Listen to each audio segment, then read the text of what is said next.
প্রথম আল্লাহ সৃষ্টি করেছেন কি? আল্লাহর কথার কোনো গুয়া মাথা আমি কিছুই পাই না। এই যে একটা কথা বলছে, আওয়ালুমা খালাকুল্লাহে ইশক, প্রথম সৃষ্টি ইশক। আওয়ালুমা খালাকুল্লাহে মিন নূরি, প্রথম সৃষ্টি নূর। আওয়ালুমা খালাকুল্লাহে আরশ, প্রথম সৃষ্টি আমার আরশ। আওয়ালুমা খালাকুল্লাহে রূহ, প্রথম আল্লাহ সৃষ্টি করেছেন কি?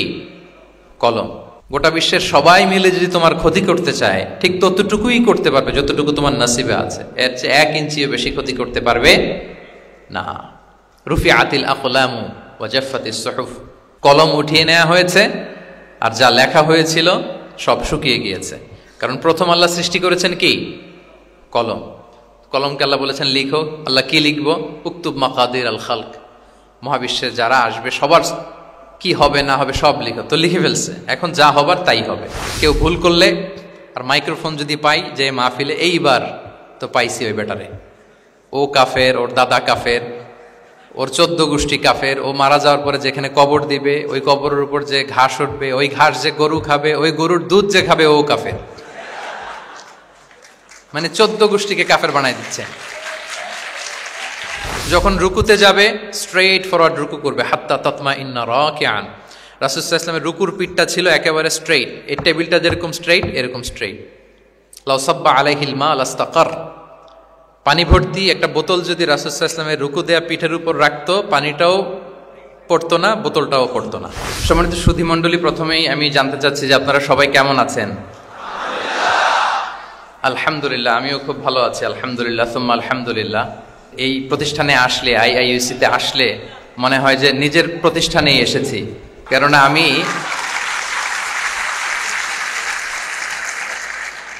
আইআইইউএম এর ছাত্র আর কি, ইন্টারন্যাশনাল ইসলামিক ইউনিভার্সিটি মালয়েশিয়ার ছাত্র। তো ফলে আমার কাছে মনে হয় যে আইআইইউএম এর বাংলাদেশি ভার্সন হচ্ছে আইআইইউসি। এবং আইআইইউএম থেকে আমরা যারা পড়াশোনা করেছি, আমাদের সমসাময়িক বা আমাদের সিনিয়র্স, আমাদের অনেক ভাইরা এখানে সম্মানিত শিক্ষক হিসেবে কর্মরত আছেন। আমি ব্যাচেলর করেছি আল আজহার ইউনিভার্সিটিতে, সেখানকারও আমাদের অনেক সিনিয়র ভাইরা এখানে কর্মরত আছেন আলহামদুলিল্লাহ। তো নানা দিক থেকে নানাভাবে আইএসসির সাথে আমরা কানেক্টেড। এখানে আসার পর মনে হচ্ছে যে আমি কোনো একটা অ্যালুমনাই প্রোগ্রামে আসছি। মানে একদিক থেকে আইআইইউএম এর আমাদের টিচার্স যারা আছেন ওনারা, আবার আল আজহার থেকে যারা এখানে শিক্ষকবৃন্দ আছেন ওনারাও আছেন আলহামদুলিল্লাহ। তো সব মিলিয়ে এই বিবেচনায় আমার কাছে মনে হয় যে আমি নিজের প্রতিষ্ঠানে এসেছি আলহামদুলিল্লাহ। প্রথমে আমি বলে রাখছি যে আমি খুবই সম্মানিত বোধ করছি যে এরকম চমৎকার একটি শিক্ষা সেমিনারে আমাকে আলোচনা করবার সুযোগ দেওয়া হয়েছে এই চমৎকার বিশ্ববিদ্যালয়ে।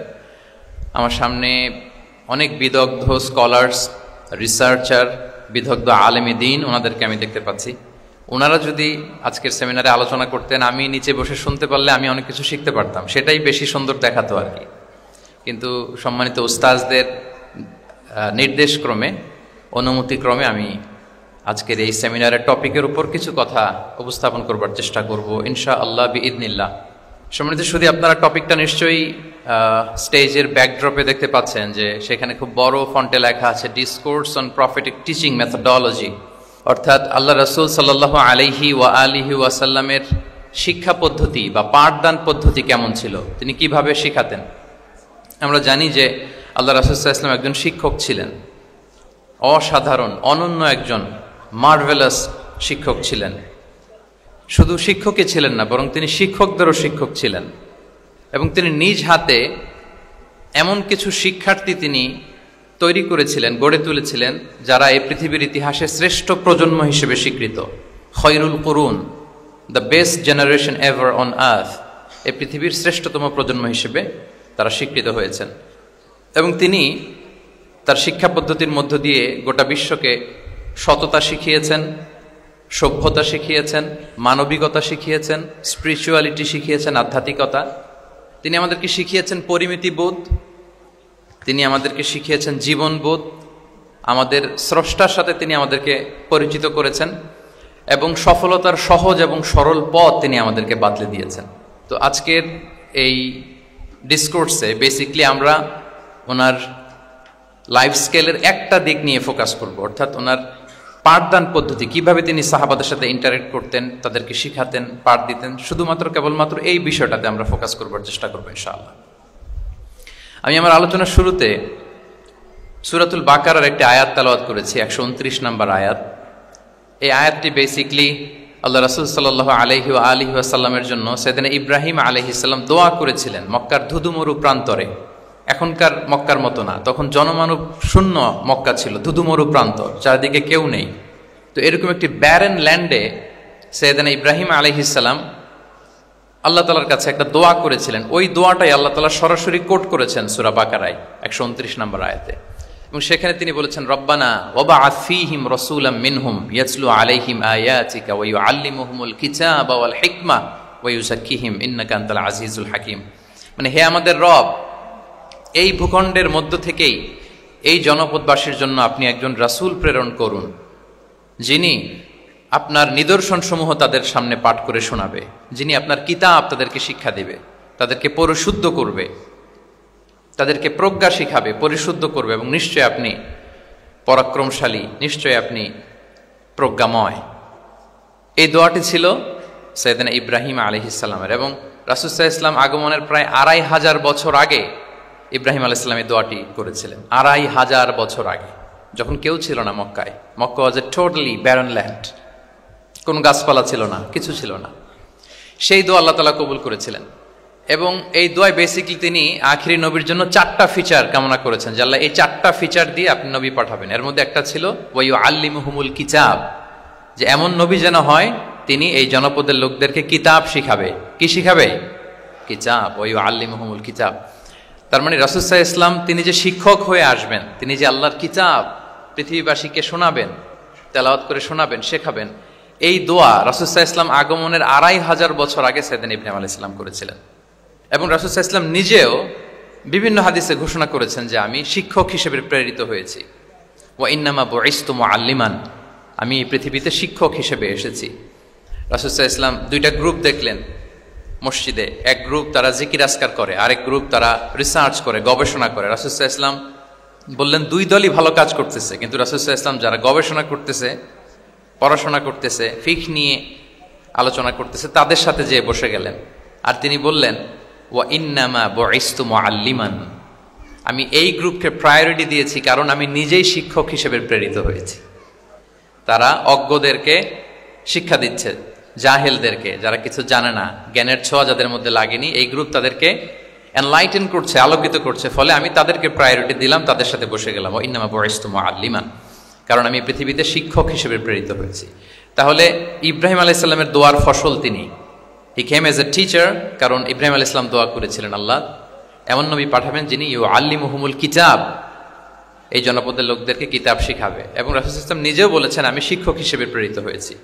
এবং জ্ঞানার্জনকে রাসূল সাল্লাল্লাহু আলাইহি ওয়াসাল্লাম বাধ্যতামূলক করেছেন, ম্যান্ডেটরি ফর অল, এবং জ্ঞান যে সবাই অর্জন করবে এটা তিনি বলেছেন, এটা সবার জন্য অবধারিত, শিক্ষার জন্য, এটা মানুষের মৌলিক অধিকার।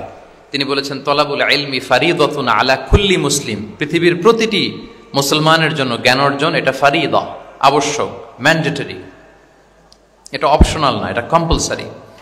এবং নারী পুরুষ নির্বিশেষে সবার জন্য, এমন না যে শুধু পুরুষদের জন্য। রাসূল সাল্লাল্লাহু আলাইহি ওয়াসাল্লাম বলেছেন আলা কুল্লি মুসলিম, প্রতিটি মুসলিমের জন্য জ্ঞানার্জন এটা আবশ্যক।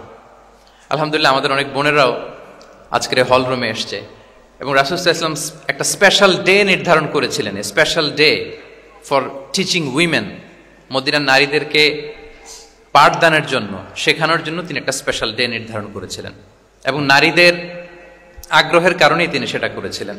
তারা একবার এসে রাসূল সাল্লাল্লাহু আলাইহি ওয়াসাল্লামকে বললেন যে গলাবানা আলাইকা রিজাল ফাজআল লানা ইয়াওমান মিন নাফসিক, হে নবী আমাদের মনে হচ্ছে পুরুষরা বেশি প্রায়োরিটি পেয়ে যায়, আপনি আমাদের জন্য স্পেশাল একটা ডে নির্ধারণ করেন, একটা দিন, যেদিন এসে আমরা আপনার কাছ থেকে অনেক কিছু শিখবো, জানবো। ফাওয়াআদাহুন্না ইয়াওমান লাকিয়াহুন্না ফীহি ফাওয়াআদাহুন, রাসূল সাল্লাল্লাহু আলাইহি ওয়াসাল্লাম তাদের এই আবেদনের প্রেক্ষিতে মদিনার নারীদের জন্য একটা special day for teaching women, মদিনার যে কমিউনিটিতে নারীরা ছিল তাদের জন্য রাসূল সাল্লাল্লাহু আলাইহি ওয়াসাল্লাম স্পেশাল একটা ডে নির্ধারণ করেছিলেন। এবং সেদিন পুরুষ সাহাবীদেরকে গুরুত্ব না দিয়ে তিনি শুধু নারীদের, বোনদের কোশ্চেন নিতেন, তাদেরকে তিনি পাঠদান করতেন, শিক্ষাদান করতেন। এবং জ্ঞানার্জনকে, জ্ঞানের আলোকে ছড়িয়ে দেয়াটা, এটা ছিল রাসূল সাল্লাল্লাহু আলাইহি ওয়াসাল্লামের মূলত মিশন। জ্ঞানের আলোকে তিনি বিশ্বময় ছড়িয়ে দিতে বলেছেন। নলেজ হ্যাজ নো বাউন্ডারিজ, এটার কোনো বাউন্ডারি থাকবে না, গোটা বিশ্বে যেন আমরা জ্ঞানকে ছড়িয়ে দেই, এটার ব্যাপারে তিনি আমাদেরকে উদ্বুদ্ধ করেছেন। তিনি বলেছেন, বাল্লিগু আন্নি ওয়ালাউ আয়া, আমার পক্ষ থেকে একটি কথা, একটি বাণী, একটি আয়াত হলেও তোমরা পৌঁছে দাও। তাহলে তিনি আমাদেরকে জ্ঞানের এই আলো বিশ্বময় ছড়িয়ে দিতে উদ্বুদ্ধ করেছেন। এবং জ্ঞান লুকানোকে তিনি মহাপাপ বলেছেন। আপনার কাছে যদি নলেজ থাকে, সেই নলেজের ব্যাপারে যদি আপনাকে জিজ্ঞেস করা হয়, আপনি যদি এটা শেয়ার না করেন, তাহলে আপনি মহাপাপ করলেন। এটাকে আল্লাহ রাসূল সাল্লাল্লাহু আলাইহি ওয়া আলিহি ওয়াসাল্লাম জ্ঞান লুকানোকে মহাপাপ বলেছেন। তিনি বলেছেন, মান সুইলা আন ইলমিন ফাকাতামাহু আলজামাহুল্লাহু ইয়াউমাল কিয়ামাতি বিলিজামিন মিনান নার। কাউকে কোনো বিষয়ে জ্ঞানের ব্যাপারে জিজ্ঞেস করা হলো, আর সে যদি সেটাকে গোপন করে, কিয়ামতের দিন তাকে আগুনের লাগাম দিয়ে বাঁধা হবে। বলে ইয়াদু বিল্লাহ। তাহলে জ্ঞানকে ছড়িয়ে দিতে বলেছেন তিনি বিশ্বময়, জ্ঞানকে গোপন করতে তিনি বারণ করেছেন, নিষেধ করেছেন। আমরা যদি দেখি যে আল্লাহ রাসূল সাল্লাল্লাহু আলাইহি ওয়া আলিহি ওয়াসাল্লাম মক্কাতে যখন তিনি ইসলাম প্রচার শুরু করলেন, কোরআনের তালিম যখন তিনি মক্কাতে দিতে শুরু করলেন, তিনি এটাকে প্রাতিষ্ঠানিকভাবেই বেসিকলি শুরু করেছেন। আমরা যেমনি জ্ঞান বিতরণের জন্য প্রাতিষ্ঠানিক অবকাঠামো আমাদের প্রয়োজন হয়, রাসূল সাল্লাল্লাহু আলাইহি ওয়াসাল্লাম সেটা সেভাবেই একটা সেন্টার বেস তিনি শুরু করেছিলেন। এবং মক্কায় দারুল আরকাম নামে, আপনারা সবাই যারা রাসূল সাল্লাল্লাহু আলাইহি ওয়াসাল্লামের বায়োগ্রাফি পড়েছেন, ইতিহাস পড়েছেন, দারুল আরকাম থেকে বেসিকলি রাসূল সাল্লাল্লাহু আলাইহি ওয়াসাল্লাম এই জ্ঞান বিতরণ করতেন বা কোরআনের তালিম দিতেন। আরকাম ইবনে আবিল আরকাম একজন তরুণ সাহাবী, মাত্র 16 বছর বয়সে তিনি ইসলাম ধর্ম গ্রহণ করেছিলেন। তার একটা ঘরের একটা বড় অংশ তিনি রাসূল সাল্লাল্লাহু আলাইহি ওয়াসাল্লামের তালিমের জন্য ডেডিকেট করেছিলেন, এবং সেটাই ইসলামের প্রথম বিশ্ববিদ্যালয় হিসেবে স্বীকৃত, দারুল আরকাম। এবং মজার ব্যাপার হচ্ছে, ওনার ঘরটা সিলেক্ট করার পেছনে স্ট্র্যাটেজিক অনেক কারণ ছিল। কারণ সে ছিল বানু মাখজুম গোত্রের, মানে কোরাইশের শত্রু, কোরাইশের রাইভাল ছিল বানি মাখজুম। রাসূল সাল্লাল্লাহু আলাইহি ওয়াসাল্লাম ছিলেন কোন বংশের? বলেন তো সবাই, কোন বংশের? কোরাইশ বংশের। আর আবু জাহাল ছিল কোন বংশের? না, সে বানু মাখজুম থেকে ছিল। So Banu Makhzum was the rival of Quraish. তারা ছিল কোরাইশদের সাথে একটা হাড্ডাহাড্ডি লড়াই, শত্রুর মতো আর কি। তো রাসূল সাল্লাল্লাহু আলাইহি ওয়াসাল্লাম কোরাইশি কারো ঘর বেছে নেন নাই, বরং বানু মাখজুম গোত্রের এক তরুণ আরকাম, তার ঘরটা তিনি বেছে নিয়েছিলেন। এবং স্ট্র্যাটেজিক্যালি এত চমৎকার একটা পজিশনে ছিল, মাত্র 130 মিটার ডিস্টেন্স ছিল কাবা থেকে। কাবা থেকে 130 মিটার দক্ষিণ পূর্বে এই আরকাম রাদিয়াল্লাহু তাআলা আনহুর ঘর ছিল। ফলে এই ঘরে যদি তিনি গ্যাদারিং করেন, কেউ আর সন্দেহ করবে না, যেহেতু এটা বানু মাখজুম গোত্রের একজন যুবকের ঘর। আল্লাহু আকবার। রাসূল সাল্লাল্লাহু আলাইহি ওয়াসাল্লাম এই দারুল আরকামে বসেই বেসিক্যালি তিনি এই কোরআনের তালিম, এই শিক্ষা, এই পাঠদান মক্কাতে সেন্টার বেস তিনি শুরু করেছিলেন। এবং মদিনায় যদি আমরা দেখি, মদিনা তো মসজিদে নববী নির্মাণের পরপরই মসজিদে নববীর একেবারে পেছন দিকে, এই হল রুমের পেছন দিকে যেরকম একটা জায়গা ছাউনির মতো, মসজিদে নববীর ঠিক পেছনে খেজুরের ডাল দিয়ে, খেজুরের পাতা দিয়ে ছাউনি দিয়ে একটা জায়গা তিনি করেছিলেন, যেটাকে আমরা আহলে সুফার সেন্টার হিসেবে জানি। মদিনায় তিনি সুফা ইউনিভার্সিটি প্রতিষ্ঠা করেছিলেন। তাহলে মক্কায় তিনি কোরআনের তালিম দিতেন দারুল আরকাম থেকে, আর মদিনায় যে তিনি আহলে সুফাদেরকে সেই সুফা এরিয়াতে, সেখানে তিনি কোরআনের তালিম দিতেন। এবং সেখানে প্রায় 400 জন দরিদ্র মুহাজির সাহাবী সেখানে বসে কোরআনের হেফজ করত, রাসূল সাল্লাল্লাহু আলাইহি ওয়াসাল্লামকে বিভিন্ন বিষয়ে জিজ্ঞেস করত। ইসলামের বুনিয়াদী শিক্ষা, the basic of the basics of Islam, আহলে সুফার সাহাবারা সেখানে দুনিয়ার সব কিছুকে স্যাক্রিফাইস করে দিয়ে সেখানে ওনারা রাসূল সাল্লাল্লাহু আলাইহি ওয়াসাল্লামের কাছ থেকে তালিম গ্রহণ করতেন। এবং দূর দূরান্ত থেকে আগন্তুক সাহাবারা যখন আসতো, তারাও এখানে থাকতো। যেহেতু 400 জন থাকার মতো একটা প্লেস, রাসূল সাল্লাল্লাহু আলাইহি ওয়াসাল্লামকে তারা দিনের খুঁটিনাটি বিষয় জিজ্ঞেস করতেন। এবং সালাত শেষে এরকম অনেক হাদিস পাওয়া যায় যে রাসূল সাল্লাল্লাহু আলাইহি ওয়াসাল্লাম আহলে সুফার সাহাবীদের সাথে ওখানে বসেছেন, তাদের সাথে গল্প করেছেন, তাদের প্রশ্নের বিভিন্ন উত্তর দিয়েছেন। তাহলে সেন্টার বেস শিক্ষাদান, এটা কিন্তু রাসূল সাল্লাল্লাহু আলাইহি ওয়াসাল্লামের জীবনী থেকে আমরা দেখেছি। এবং যখন মসজিদে নববীর পেছনে আহলে সুফাদের 400 জনের পরে যখন আরো বেড়ে যাচ্ছিল, তখন রাসূল সাল্লাল্লাহু আলাইহি ওয়াসাল্লাম মসজিদের বাইরে মুকরিম বিন নাওফাল রাদিয়াল্লাহু তাআলা আনহুর একটা ঘরে আরেকটা সেন্টার করেছিলেন। এটাকে বলা হতো দারুল কুররা। এভাবে একটার পর একটা সেন্টার রাসূল সাল্লাল্লাহু আলাইহি ওয়াসাল্লাম তিনি নির্মাণ করেছেন এবং দ্বীনের বাণীকে তিনি ছড়িয়ে দিয়েছেন। এবং এখান থেকে যারা শিক্ষা অর্জন করত, বেসিক্যালি তারা তো হেফজ করত, কোরআনের যে আয়াতগুলো নাজিল হতো এগুলো হেফজ করত, দিনের অন্যান্য বুনিয়াদী ব্যাপারে তারা শিক্ষা গ্রহণ করতেন। তো এই সাহাবীদেরকে কুররা বলা হতো। তাদেরকে আবার রাসূল সাল্লাল্লাহু আলাইহি ওয়াসাল্লাম বিভিন্ন এলাকাতে মুআল্লিম হিসেবে প্রেরণ করতেন। এটা রাসূল সাল্লাল্লাহু আলাইহি ওয়াসাল্লামের সুন্নাহ ছিল যে কোনো এলাকায় দিনের শিক্ষা দেওয়ার জন্য আগে মুআল্লিম পাঠাতেন। আমরা জানি যে হিজরতের আগে রাসূল সাল্লাল্লাহু আলাইহি ওয়াসাল্লামের আগেও তিনি মদিনাতে একজন সাহাবীকে পাঠিয়েছিলেন, মুসআব বিন উমাইর। এটা জানি না আমরা সবাই। মুসআব বিন উমাইরকে তিনি পাঠিয়েছিলেন। খুবই ড্যাশিং চেহারার ছিল, খুবই অ্যারিস্টোক্রেট একটা ফ্যামিলির ছিল। উনি এত চমৎকার পারফিউম ইউজ করতেন, উনি কোনো রাস্তা দিয়ে হেঁটে গেলে সবাই বুঝতো এই রাস্তা দিয়ে কিছুক্ষণ আগে হেঁটে গিয়েছে মুসআব বিন উমাইর। বাংলা একটা কথা আছে, আগে দর্শনদারি পরে গুণ বিচারী, এরকম একটা কথা আছে না? সো মদিনার লোকটা যাতে ইসলামের প্রতি খুব দ্রুত অ্যাট্রাক্টেড হয়, এজন্য তিনি আবু বকর রাদিয়াল্লাহু তাআলা আনহুকে পাঠাননি, ওমরে ফারুককে পাঠাননি, বরং মুসআব বিন উমাইর রাদিয়াল্লাহু তাআলা আনহুকে মুআল্লিম হিসেবে, he was the first ambassador of Islam, প্রথম অ্যাম্বাসেডর হিসেবে তিনি মদিনায় গিয়েছিলেন। এবং মদিনাতে আহলে সুফার মধ্যে থেকে যারা অগ্রগামী ছিল, দারুল কুররা থেকে যারা অগ্রগামী ছিল, তাদেরকে আল্লাহ রাসূল সাল্লাল্লাহু আলাইহি ওয়া আলিহি ওয়াসাল্লাম জ্ঞান বিতরণের জন্য, কোরআন শেখানোর জন্য বিভিন্ন জায়গায় পাঠাতেন। আপনারা উহুদের যুদ্ধের পরপরই বিরে মাউনার ঘটনা শুনে থাকবেন। সেখানে রাসূল সাল্লাল্লাহু আলাইহি ওয়াসাল্লাম ৭০ জন হাফেজ সাহাবী, মানে ওই সময় পর্যন্ত যতটুকু কোরআনের আয়াত নাজিল হয়েছিল এগুলো যারা মুখস্থ করে ফিরেছিলেন, এরকম ৭০ জন সাহাবীকে একটা এরিয়াতে তিনি পাঠিয়েছিলেন। এবং এটা আসলে বিট্রে করেছিল তারা বলেছিল যে আমরা তাদেরকে নিয়ে যাব আমাদের এলাকায়, তারা দিন পৌঁছাবে। কিন্তু এই ৭০ জন সাহাবীকে বিট্রে করে তারা হত্যা করেছিল, ওনারা শাহীদ হয়েছিলেন। এবং এতে রাসূল সাল্লাল্লাহু আলাইহি ওয়াসাল্লাম অনেক কষ্ট পেয়েছিলেন। যে সমস্ত গোত্র এই কাজের সাথে জড়িত ছিল, টানা ১ মাস তাদের বিরুদ্ধে রাসূল সাল্লাল্লাহু আলাইহি ওয়াসাল্লাম বদদোয়া করেছেন, কুনুতে নাজেলা করেছেন ফজরের সালাতের পরে। তাহলে এই যে ন্যারেশনগুলো, বর্ণনাগুলো আমি কেন উপস্থাপন করছি আপনাদের সামনে, এটা বোঝানোর জন্য যেটার পরম্পরাটা কিরকম, রাসূল সাল্লাল্লাহু আলাইহি ওয়াসাল্লাম কিভাবে কোন সেন্টার থেকে শুরু করলেন, তারপরে কিভাবে এটার ডেভেলপমেন্ট হচ্ছিল, তারপরে কিভাবে এটা আগাতে লাগলো।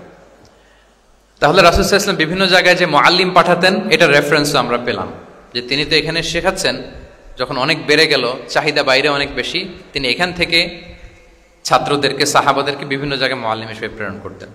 এবং শিক্ষার বিনিময়ে তিনি বদরের যে বন্দীরা ছিল তাদের মুক্তিপণের অ্যানাউন্সমেন্ট করেছেন, র্যানসম, এটা আপনারা জানেন।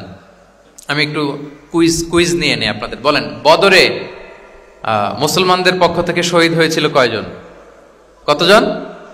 14 জন, মাশাআল্লাহ। আর কুরাইশদের পক্ষ থেকে 70 জন। বন্দী হয়েছিল কয়জন দেখি? হ্যাঁ, 70 জন তারা নিহত হয়েছিল আর 70 জন বন্দী হয়েছিল। তো বদরের যুদ্ধে এই 70 জন যারা কুরাইশদের মধ্য থেকে বন্দী হয়েছিল, তাদের মুক্তিপণ হিসেবে ফিদিয়া, র্যানসম হিসেবে রাসূল সাল্লাল্লাহু আলাইহি ওয়াসাল্লাম 4000 দিরহামের অ্যানাউন্সমেন্ট করেছেন। মানে দিরহাম মানে হচ্ছে সিলভার কয়েন আর কি। তৎকালীন সময় দিনার হচ্ছে গোল্ড কয়েন আর দিরহাম মানে সিলভার কয়েন। তো রাসূল সাল্লাল্লাহু আলাইহি ওয়াসাল্লাম 4000 সিলভার কয়েনের ঘোষণা করেছেন যে তোমরা যদি মুক্তি পেতে চাও তাহলে 4000 রৌপ্য মুদ্রা দিয়ে, সিলভার কয়েন দিয়ে তারপরে তোমরা মুক্তি পেতে হবে। তখন তিনি অ্যানাউন্স করলেন যে কারো যদি এই সামর্থ্য না থাকে যে 4000 স্বর্ণ মুদ্রা দিয়ে তোমরা র্যানসম আদায় করতে পারবো না, তাহলে এই লোকদের মধ্য থেকে যারা লিখতে পড়তে জানে তারা যদি মদিনার 10 জন শিশুকে লেখাপড়া শিখিয়ে দেয় তাহলে এটা তাদের মুক্তিপণ হয়ে যাবে। আল্লাহু আকবার। তাহলে শিক্ষাটাকে রাসূল সাল্লাল্লাহু আলাইহি ওয়াসাল্লাম কিভাবে দেখতেন, এটাকে কতটা গুরুত্ব দিতেন। তখন কিন্তু মুসলমানদের আর্থিকভাবে খুব কঠিন অবস্থা যাচ্ছিল, তারপরে তিনি ঘোষণা করেছেন যাদের সামর্থ্য নাই তারা যদি লিখতে পড়তে জানে, মদিনার 10 জন ছেলে মেয়েকে তারা যদি লেখাপড়া শিখিয়ে দিতে পারে, এইটা তাদের মুক্তিপণ হিসেবে কনসিডার করা হবে। আল্লাহু আকবার। তাহলে সম্মানিত সুধী, আমরা সেই ইব্রাহিম আলাইহিস সালাতু ওয়াস সালামের দোয়া থেকে শুরু করে বদরের যুদ্ধ পর্যন্ত চলে আসলাম। এখন আমি মূল আলোচনায় চলে যাই যে রাসূল সাল্লাল্লাহু আলাইহি ওয়াসাল্লাম সাহাবাদেরকে যে তিনি শেখাতেন, ওনার পাঠদান পদ্ধতি কেমন ছিল। প্রথম কথা হচ্ছে রাসূল সাল্লাল্লাহু আলাইহি ওয়াসাল্লাম পিতৃ স্নেহে সাহাবাদেরকে শিক্ষা দিতেন, as like a father teaching his child, teaching his son or daughter. পরম মমতায় বাবা যেমনি তার সন্তানকে পরম যত্নে, পরম আদরে, পরম মমতায় শেখায়, ভুল ধরিয়ে দেয়, সংশোধন করে দেয়, আল্লাহ রাসূল সাল্লাল্লাহু আলাইহি ওয়া আলিহি ওয়াসাল্লাম সন্তানকে যেমনি বাবা পরম মমতায় আদর করে শেখায় ঠিক সেভাবে শেখাতেন। এবং তিনি বলেছেন যে ইন্নামা আনা লাকুম বিমানজিলাতিল ওয়ালিদি উআল্লিমুকুম, নিশ্চয় আমি তোমাদের বাবার মতো, বাবা যেমনি ছেলে মেয়েদেরকে শেখায়। এবং এই হাদিসে এসছে যে রাসূল সাল্লাল্লাহু আলাইহি ওয়াসাল্লাম তাদেরকে শিখিয়েছেন সাহাবাদেরকে যে ওয়াশরুমে গেলে কিভাবে ক্লিন হইতে হবে, টু দ্য ডাইরেকশন অফ কেবলা বসা যাবে না, কেবলাকে পেছনে রেখে বসা যাবে না, এমনকি ঢিলাগুলো ইউজ করতে হইলে ডান হাতে ইউজ করা যাবে না, বা হাতে। তারপর এটা বেজোর হইতে হবে, এরকম ধরে ধরে উম্মাকে শিখিয়েছেন। নারীদের মেনস্ট্রুয়েশনাল পিরিয়ডের ব্যাপারে বিধানগুলো শিখিয়েছেন। স্বামী স্ত্রীর অন্তরঙ্গ মুহূর্তের ব্যাপারে মাসআলা কি, ব্যাপারগুলো কি, লিগ্যাল অপিনিয়ন কি, ধরে ধরে বাবা মা যেমনি ছেলে মেয়েদেরকে ধরে ধরে শিখিয়ে দেয় যে এইভাবে this is good and this is bad, dos and don'ts যেমনি মা বাবা শেখায়, আল্লাহ রাসূল সাল্লাল্লাহু আলাইহি ওয়াসাল্লাম বলেন ইন্নামা আনা লাকুম বিমানজিলাতিল ওয়ালিদি ওয়া আল্লিমুকুম, আমি তোমাদের বাবার মতো, বাবা যেমনি শেখায় পরম মমতা, এভাবে আমি তোমাদেরকে শিক্ষা দিই। এবং রাসূল সাল্লাল্লাহু আলাইহি ওয়াসাল্লাম খুব সহজ করে উপস্থাপন করতেন, কোনো কিছুকে জটিল করতেন না। এটা কিন্তু একজন আদর্শ শিক্ষকের বৈশিষ্ট্য। মানে as easier as you can, যত সহজ করে আপনি আপনার প্রেজেন্টেশনটা করতে পারবেন তত বেশি আপনার শিক্ষার্থীরা আপনার কাছ থেকে ওই মেসেজ, ওই শিক্ষা, সেটা ওই বার্তাটা তারা গ্রহণ করতে পারবে। এবং সহিহ মুসলিমের হাদিস, আল্লাহ রাসূল সাল্লাল্লাহু আলাইহি ওয়াসাল্লাম তিনি বলেন ইন্নাল্লাহা লাম ইয়াবআসনি মুআন্নিতান ওয়ালা মুতাআন্নিতান ওয়ালাকিন বাআসানি মুআল্লিমান মুয়াসসিরান। আল্লাহু আকবার। আল্লাহ তাআলা আমাকে কঠোরতা আরোপকারী, জটিলকারী করে প্রেরণ করেননি, বরং সহজভাবে, সহজ পন্থায় শিক্ষাদানকারী শিক্ষক হিসেবে প্রেরণ করেছেন। লিটারালি তিনি মুয়াসসিরান শব্দটা ব্যবহার করেছেন। যেহেতু এখানে ইসলামিক স্টাডিজ, কোরআন, হাদিস যে ডিপার্টমেন্টের শিক্ষার্থী বন্ধুরা আপনারা যারা আছেন, আপনারা শব্দের অর্থটা লিটারালি বুঝতে পারতেছেন। তিনি বলেছেন মুআল্লিমান মুয়াসসিরান, আমি সহজপন্থী শিক্ষক হিসেবে প্রেরিত হয়েছি। কোনো জিনিসকে কঠোরতা আরোপ করার জন্য, কঠিন করে প্রেজেন্ট করার জন্য আল্লাহ আমাকে পাঠাননি। রাসূল সাল্লাল্লাহু আলাইহি ওয়াসাল্লাম use to make things easy and easy, খুব সহজ করে উপস্থাপন করতেন। এবং রাসূল সাল্লাল্লাহু আলাইহি ওয়াসাল্লামের শিক্ষাদান পদ্ধতি ছিল অপটিমিস্টিক, আশাব্যঞ্জক, আশাবাদী। অর্থাৎ তিনি যখন কিছু বলতেন, শেখাতেন, মানুষ আশাবাদী হয়ে উঠত, কনফিডেন্ট পেত, ভয় পেত না। আমরা অনেক সময় মানুষকে খুব ভয় দেখাই। রাসূল সাল্লাল্লাহু আলাইহি ওয়াসাল্লাম কাউকে যখন কোনো দায়িত্ব দিয়ে কোথাও প্রেরণ করতেন, ওনার বিখ্যাত হাদিস তিনি বলতেন ইয়াসসিরু ওয়ালা তুআসসিরু বাশশিরু ওয়ালা তুনাফিরু, সহজ করো, কঠিন করো না, সুসংবাদ দাও, দিন থেকে মানুষকে ভাগিয়ে দিও না। মানে আমাদের প্রেজেন্টেশন যেন এমন না হয় যে আমাদের কথা শুনে মানুষ ভাগে, কাছে কাছে আসে না, বরং এমনভাবে প্রেজেন্টেশন করো যাতে মানুষ কাছে আসে, কমফোর্ট ফিল করে, ওইটাকে রিসিভ করে এবং জীবনের সাথে সে অ্যাডজাস্ট করতে পারে। এবং তিনি যখন বুঝাতেন, সাহাবাদেরকে যখন কোনো জিনিস বুঝাতেন, খুব ধীরস্থিরভাবে কথা বলতেন। কখনো কথা বলার ক্ষেত্রে রাশিং করতেন না, তাড়াহুড়ো করতেন না, নেভার এভার। এবং অনেক সাহাবারা খুব দ্রুত হাদিস বর্ণনা করলে আম্মা জান আয়েশা রাদিয়াল্লাহু তাআলা এটা অপছন্দ করতেন। বিশেষ করে আবু হুরায়রা রাদিয়াল্লাহু তাআলার ব্যাপারে তিনি অবজেকশন দিয়েছিলেন যে তুমি যেভাবে বলো, নবী সাল্লাল্লাহু আলাইহি ওয়াসাল্লাম কিন্তু এত দ্রুত বলতেন না, তুমি যেমনি গড়গড় করে বর্ণনা করো, আল্লাহ রাসূল সাল্লাল্লাহু আলাইহি ওয়াসাল্লাম এত দ্রুত বর্ণনা করতেন না। লাম ইয়াকুন ইয়াসরুদুল হাদিসা কাসারদিকুম কানা ইউহাদ্দিসু হাদিসান লাউ আদ্দাহুল আদুল আহসাহু। এমন ভাবে প্রিয় নবী কথা বলতেন যে কেউ যদি চাইতো, তিনি এই কথার মধ্যে কয়টা বাক্য বলেছেন, কয়টা শব্দ বলেছেন, চাইলে হাতে গুনে ফেলতে পারত। এত প্রেসাইজ এন্ড ক্লিয়ার ছিল। তিনি কয়টা বাক্য বললেন এই বক্তব্যে, কয়টা শব্দ বললেন, এটাও গুনে ফেলা যেত। আল্লাহু আকবার। কানা ইয়াতাকাল্লামু বিকালামিন বাইনাহু ফাসলুন ইয়াহফাযুহু মান জালাসা ইলাইহি। এবং কথা বলতে বলতে মাঝখানে পজ দিতেন, মানে একটু থামতেন, ফলে যারা শুনতো তারা একেবারে মুখস্থই করে ফেলতে পারত। আল্লাহু আকবার। এটা কিন্তু একজন আদর্শ শিক্ষকের বৈশিষ্ট্য যে যখন আমরা ক্লাস নিব, যখন আমরা বুঝাবো, খুব ধীরস্থিরভাবে আমি কথা বলবো, মাঝে মাঝে পজ দিব। রাসূল সাল্লাল্লাহু আলাইহি ওয়াসাল্লাম পজ দিতেন, থামতেন, যাতে ছাত্ররা নিতে পারে। সব শিক্ষার্থীদের এক ধরনের ক্যাপাসিটি না, ক্যাপাসিটি ইস্যু নিয়ে আমি সামনে কথা বলতেছি ইনশাআল্লাহ। তো তাহলে এইভাবে তিনি বেসিকলি তালিম দিতেন বা প্রেজেন্ট করতেন। আচ্ছা, শিক্ষা দেওয়ার ক্ষেত্রে দুইটা ধরন ছিল রাসূল সাল্লাল্লাহু আলাইহি ওয়াসাল্লামের। কখনো হয়তো ওয়ান অন ওয়ান মিটিং, একজন সাহাবীকে টার্গেট করে তাকে কিছু শেখাচ্ছেন, জানাচ্ছেন বা বলছেন। আবার কখনো একজন না, একাধিক সাহাবী বা অনেক সাহাবীদেরকে, অনেক মানুষকে তিনি অ্যাড্রেস করছেন। তাহলে এই দুইভাবে তিনি অ্যাড্রেস করতেন। এক নাম্বার হচ্ছে প্রাইভেট লার্নিং সেশন, আর একটা হচ্ছে পাবলিক লার্নিং সেশন। দুইটাই রাসূল সাল্লাল্লাহু আলাইহি ওয়াসাল্লামের সিরা যদি আপনি স্ক্যানিং করেন আপনি পাবেন। প্রাইভেটলি এরকম অনেক হাদিস পাওয়া যায় যে হাদিসগুলোতে দেখা যায় যে রাসূল সাল্লাল্লাহু আলাইহি ওয়াসাল্লাম ওয়ান অন ওয়ান মিটিং করেছেন, শুধু একজনকে কিছু শেখাচ্ছেন। এটা স্পেশালি হতো যখন তিনি কারোর সাথে রাইট শেয়ার করতেন। রাইট অর্থাৎ তিনি উটে ছিলেন, উটের পেছনে আরেকজন সাহাবী বসা, তিনি গাধার উপরে বসা, পেছনে আরেক সাহাবী বসা, তিনি খচ্চরের উপর বসা, আরেক সাহাবী বসা। যখন তিনি রাইট শেয়ার করতেন, এরকম ভুরি ভুরি হাদিস আপনারা পাবেন যে মুআয ইবনে জাবাল বলতেছে যে কুনতু রদিফা রাসূলিল্লাহ, কুনতু খালফা রাসূলিল্লাহ, আমরা একবার আল্লাহ রাসূল সাল্লাল্লাহু আলাইহি ওয়াসাল্লামের সাথে আমি একবার উটের পেছনে বসা ছিলাম। আব্দুল ইবনে আব্বাস বলতেছেন আমি উটের পেছনে বসা ছিলাম। ফদল ইবনে আব্বাস বলতেছেন আমি একবার একটা খচ্চরের পেছনে বসা ছিলাম। when he was sharing his riding যখন শেয়ার করতেন ওই মুহূর্তগুলো তেমন চমৎকার চমৎকার কিছু বার্তা রাসূল সাল্লাল্লাহু আলাইহি ওয়াসাল্লাম ওই সাহাবীদেরকে দিয়েছেন, যেগুলো আমরা হাদিস গ্রন্থগুলোতে পড়ে অবাক হয়ে যাই। তাহলে এক নাম্বার হচ্ছে private learning session, one on one meeting, যেটা one to one conversation, very interactive. এটা অন্য কেউ নাই, একজন সাহাবীকে কিছু বলছেন, একজনের সাথে বসা। আচ্ছা, এরকম একটা ছোট্ট হাদিস যদি শেয়ার করি, আব্দুল্লাহ ইবনে আব্বাস রাদিয়াল্লাহু তাআলা আনহু উনি বলেন, কুনতু খালফা রাসূলিল্লাহি সাল্লাল্লাহু আলাইহি ওয়াসাল্লাম ইয়াওমান, একদিন আমি, এই যে দেখেন বর্ণনা ভঙ্গি কেমন, একদিন আমি রাসূল সাল্লাল্লাহু আলাইহি ওয়াসাল্লামের পেছনে বসা, মানে কোন একটা ওটের উপর বা গাধার উপরে বসা। ফাকালা, তিনি বললেন, ইয়া গোলাম, হে কিশোর। রাসূল সাল্লাল্লাহু আলাইহি ওয়াসাল্লামের শব্দ চয়নগুলো অসাধারণ। আমরা অনেক হাদিস আজকে শেয়ার করার চেষ্টা করব, আপনি বাক্য চয়ন, শব্দ চয়ন শুনলে অবাক হবেন। ইয়া গোলাম, হে কিশোর, ইন্নী উআল্লিমুকা কালিমাতিন, আমি তোমাকে চমৎকার কিছু কথা শিখিয়ে দিচ্ছি, শোনো। তখন কিন্তু কেউ নাই। এই হাদিস উনি বর্ণনা না করলে আমরা জানতে পারতাম না, কারণ ওনারা এক ওটের উপরে বা ঘোড়ার উপরে ছিলেন। পরে যখন আব্দুল ইবনে আব্বাস এটা ন্যারেট করলেন তখন আমরা জানতে পেরেছি। তো এটা ছিল প্রাইভেট লার্নিং সেশন, শুধু ওনার সাথে। তোমাকে কিছু কথা শিখিয়ে দেই। ইহফাদিল্লাহা ইয়াহফাযকা, ইহফাদিল্লাহা তাজিদহু তুজাহাক, এটা অনেকের মুখস্থ আছে না, বিখ্যাত হাদিস, আল আরবাউন আন-নববিয়ার ভেতরেও আছে।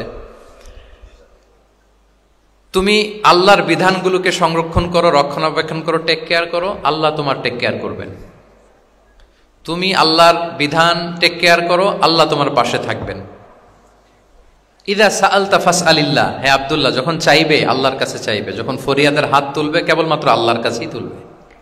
ওয়া ইদা ইসতাআনতা ফাসতাঈন বিল্লাহ, যখন সাহায্য চাইবে কেবল আল্লাহর কাছেই সাহায্য চেয়েও।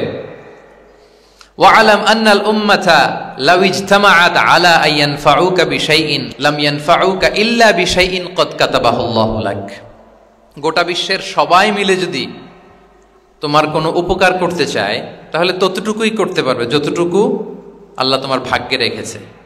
আল্লাহ যতটুকু উপকার তোমার ভাগ্যে রেখেছে ততটুকুই হবে। ওয়া ইন ইজতামাউ আলা আন ইয়াদুররুকা বিশাইইন লাম ইয়াদুররুকা ইল্লা বিশাইইন ক্বাদ কাতাবাহু আল্লাহু আলাইক, গোটা বিশ্বের সবাই মিলে যদি তোমার ক্ষতি করতে চায় ঠিক ততটুকুই করতে পারবে যতটুকু তোমার নসিবে আছে, এর চেয়ে 1 ইঞ্চিও বেশি ক্ষতি করতে পারবে না। রুফিআতিল আকলামু ওয়া জাফফাতিস সুহুফ, কলম উঠিয়ে নেওয়া হয়েছে আর যা লেখা হয়েছিল সব শুকিয়ে গিয়েছে। কারণ প্রথম আল্লাহ সৃষ্টি করেছেন কি?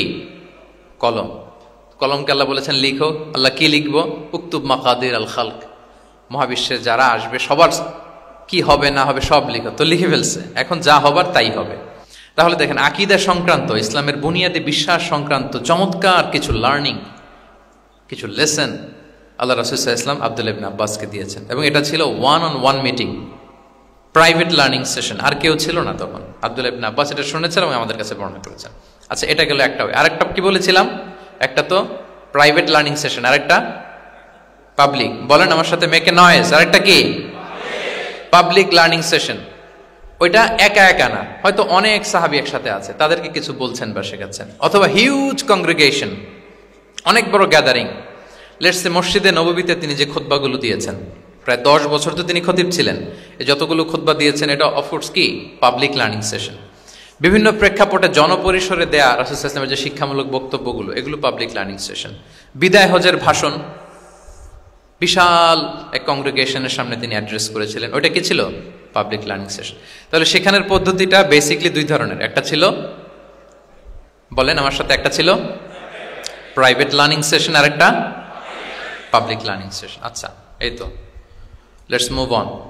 এবার আমরা চলে যাব যে তিনি যেসব শিখন পদ্ধতি অবলম্বন করতেন, শেখানোর ক্ষেত্রে কি কি মিনস, কি কি ওয়ে তিনি অবলম্বন করতেন, সেগুলো আমরা শেয়ার করি।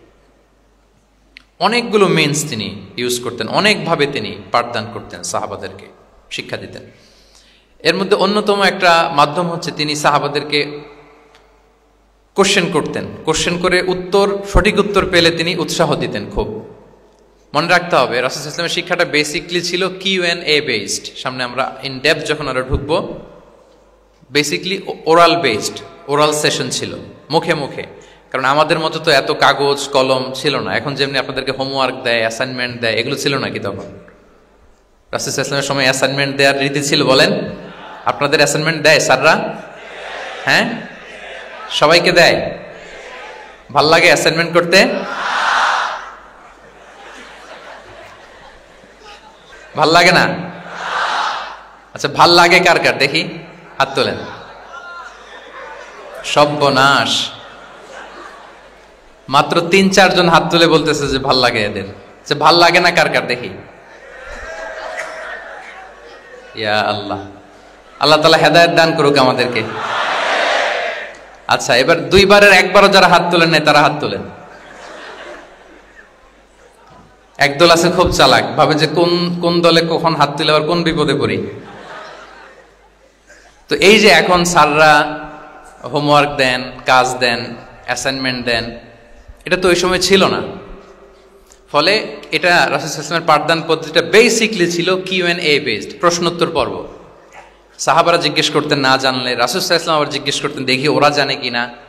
এরকম অনেকভাবে তিনি শেখাতেন, আমরা সামনের দিকে আরো দেখব। তো রাসূল সাল্লাল্লাহু আলাইহি ওয়াসাল্লাম সাহাবাদেরকে প্রশ্ন ছুড়তেন, তিনি ট্রাই করতেন, দেখতেন যে দেখি ওরা পারে কিনা, ব্যাপারটা জানে কিনা। যদি কেউ সঠিক আনসার দিতে পারতো, রাসূল সাল্লাল্লাহু আলাইহি ওয়াসাল্লাম খুব উৎসাহ দিতেন, তাদেরকে প্রশংসা করতেন এবং উৎসাহ দিতেন। স্যাররা যখন আমাদের ক্লাসে প্রশংসা করে, ভাল লাগে না আমাদের? আমার প্রেজেন্টেশন খুব প্রশংসা করলো, আমার অ্যাসাইনমেন্টের খুব প্রশংসা করলো, আমাকে ইন্সপায়ার করলো, আমি আরো মোটিভেটেড হব না? হয়তো আমরা নাকি হই। তো রাসূল সাল্লাল্লাহু আলাইহি ওয়াসাল্লাম এটাই করতেন। উবাই ইবনে কাআব রাদিয়াল্লাহু তাআলা আনহুকে উনি প্রশ্ন করলেন, আল্লাহ রাসূল সাল্লাল্লাহু আলাইহি ওয়া আলিহি ওয়াসাল্লাম প্রশ্ন করলেন যে, ইয়া আবাল মুনজির, এটা ওনার কুনিয়া, আতাজরি আইয়ু আয়াতিন মিন কিতাবিল্লাহি মাআকা আ'যাম, তুমি কি জানো যে আল্লাহর কিতাবের কোন আয়াতটা সর্বশ্রেষ্ঠ?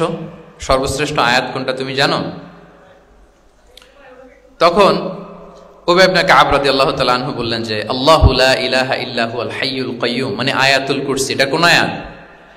আয়াতুল কুরসি। এটা ফরজ সালাতের পর আমরা সবাই পড়ি তো নাকি?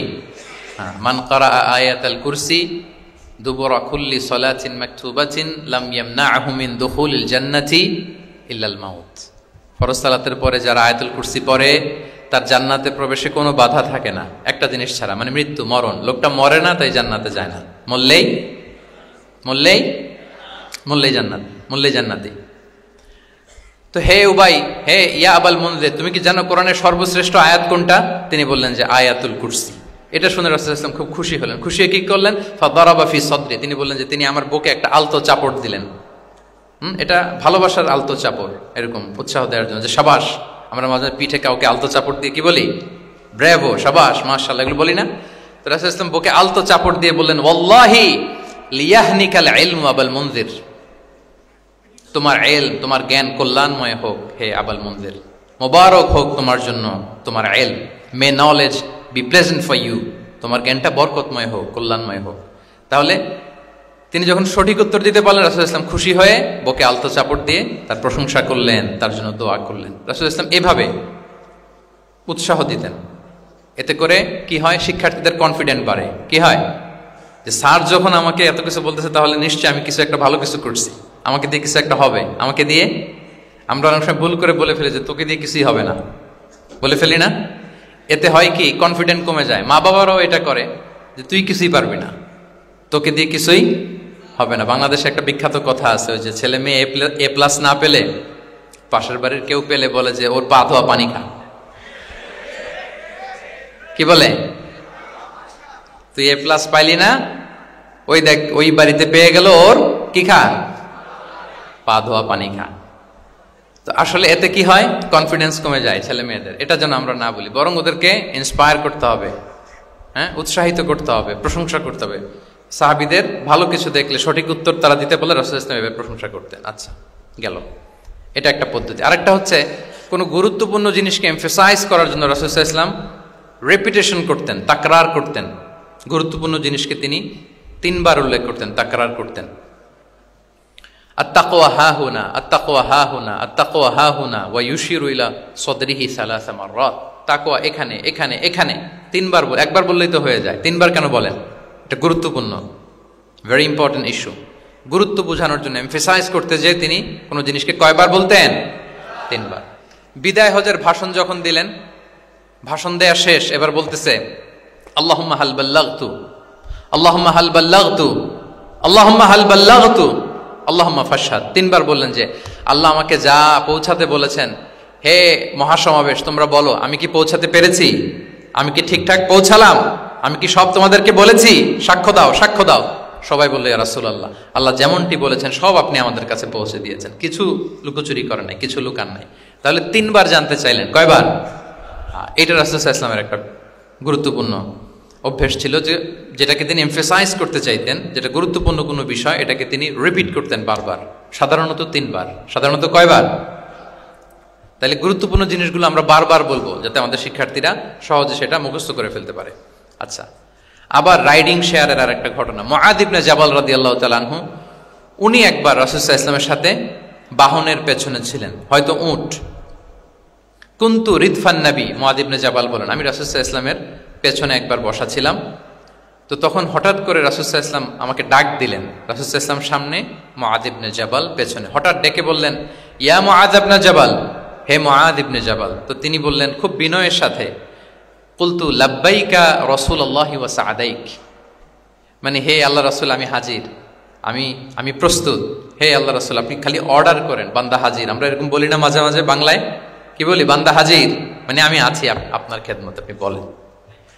তো রাসূল সাল্লাল্লাহু আলাইহি ওয়াসাল্লাম বললেন ইয়া মুআদ ইবনে জাবাল লাব্বাইকা রাসূলুল্লাহি ওয়া সাআদাইক, ইয়া রাসূলুল্লাহ আমি হাজির। কিন্তু রাসূল সাল্লাল্লাহু আলাইহি ওয়াসাল্লাম কিছু বলেন না, কিছুই বলেন না।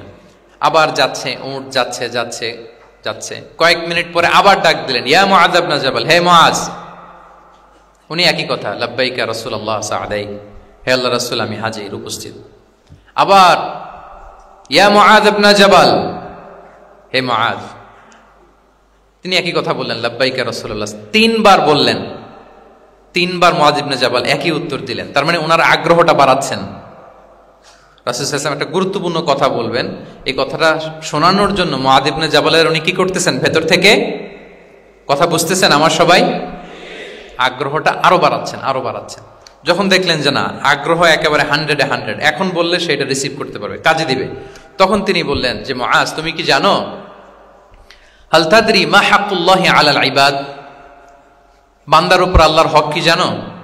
তিনি বললেন আল্লাহু ওয়া রাসূলুহু আ'লাম, আল্লাহ আল্লাহ রাসূল ভালো জানেন। সাহাবাদের একটা বৈশিষ্ট্য ছিল, they are very down to earth, মানে আউট অফ হাম্বলনেস তারা বলতেন আল্লাহ আল্লাহ রাসূল ভালো জানে।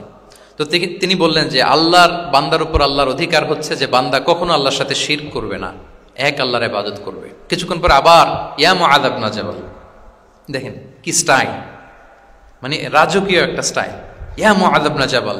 আবার তিনি লাব্বাইকা রাসূলুল্লাহ সাআদাইক, হে আল্লাহ রাসূল আমি তো হাজির। তখন বললেন তুমি কি জানো আল্লাহর উপরে বান্দার হক কি? এতক্ষণ তো জানলা যে আল্লাহর হক কি, তুমি কি জানো যে আল্লাহর প্রতি বান্দার হক কি? আবার বললেন যে আল্লাহ আল্লাহ রাসূলই ভালো জানে।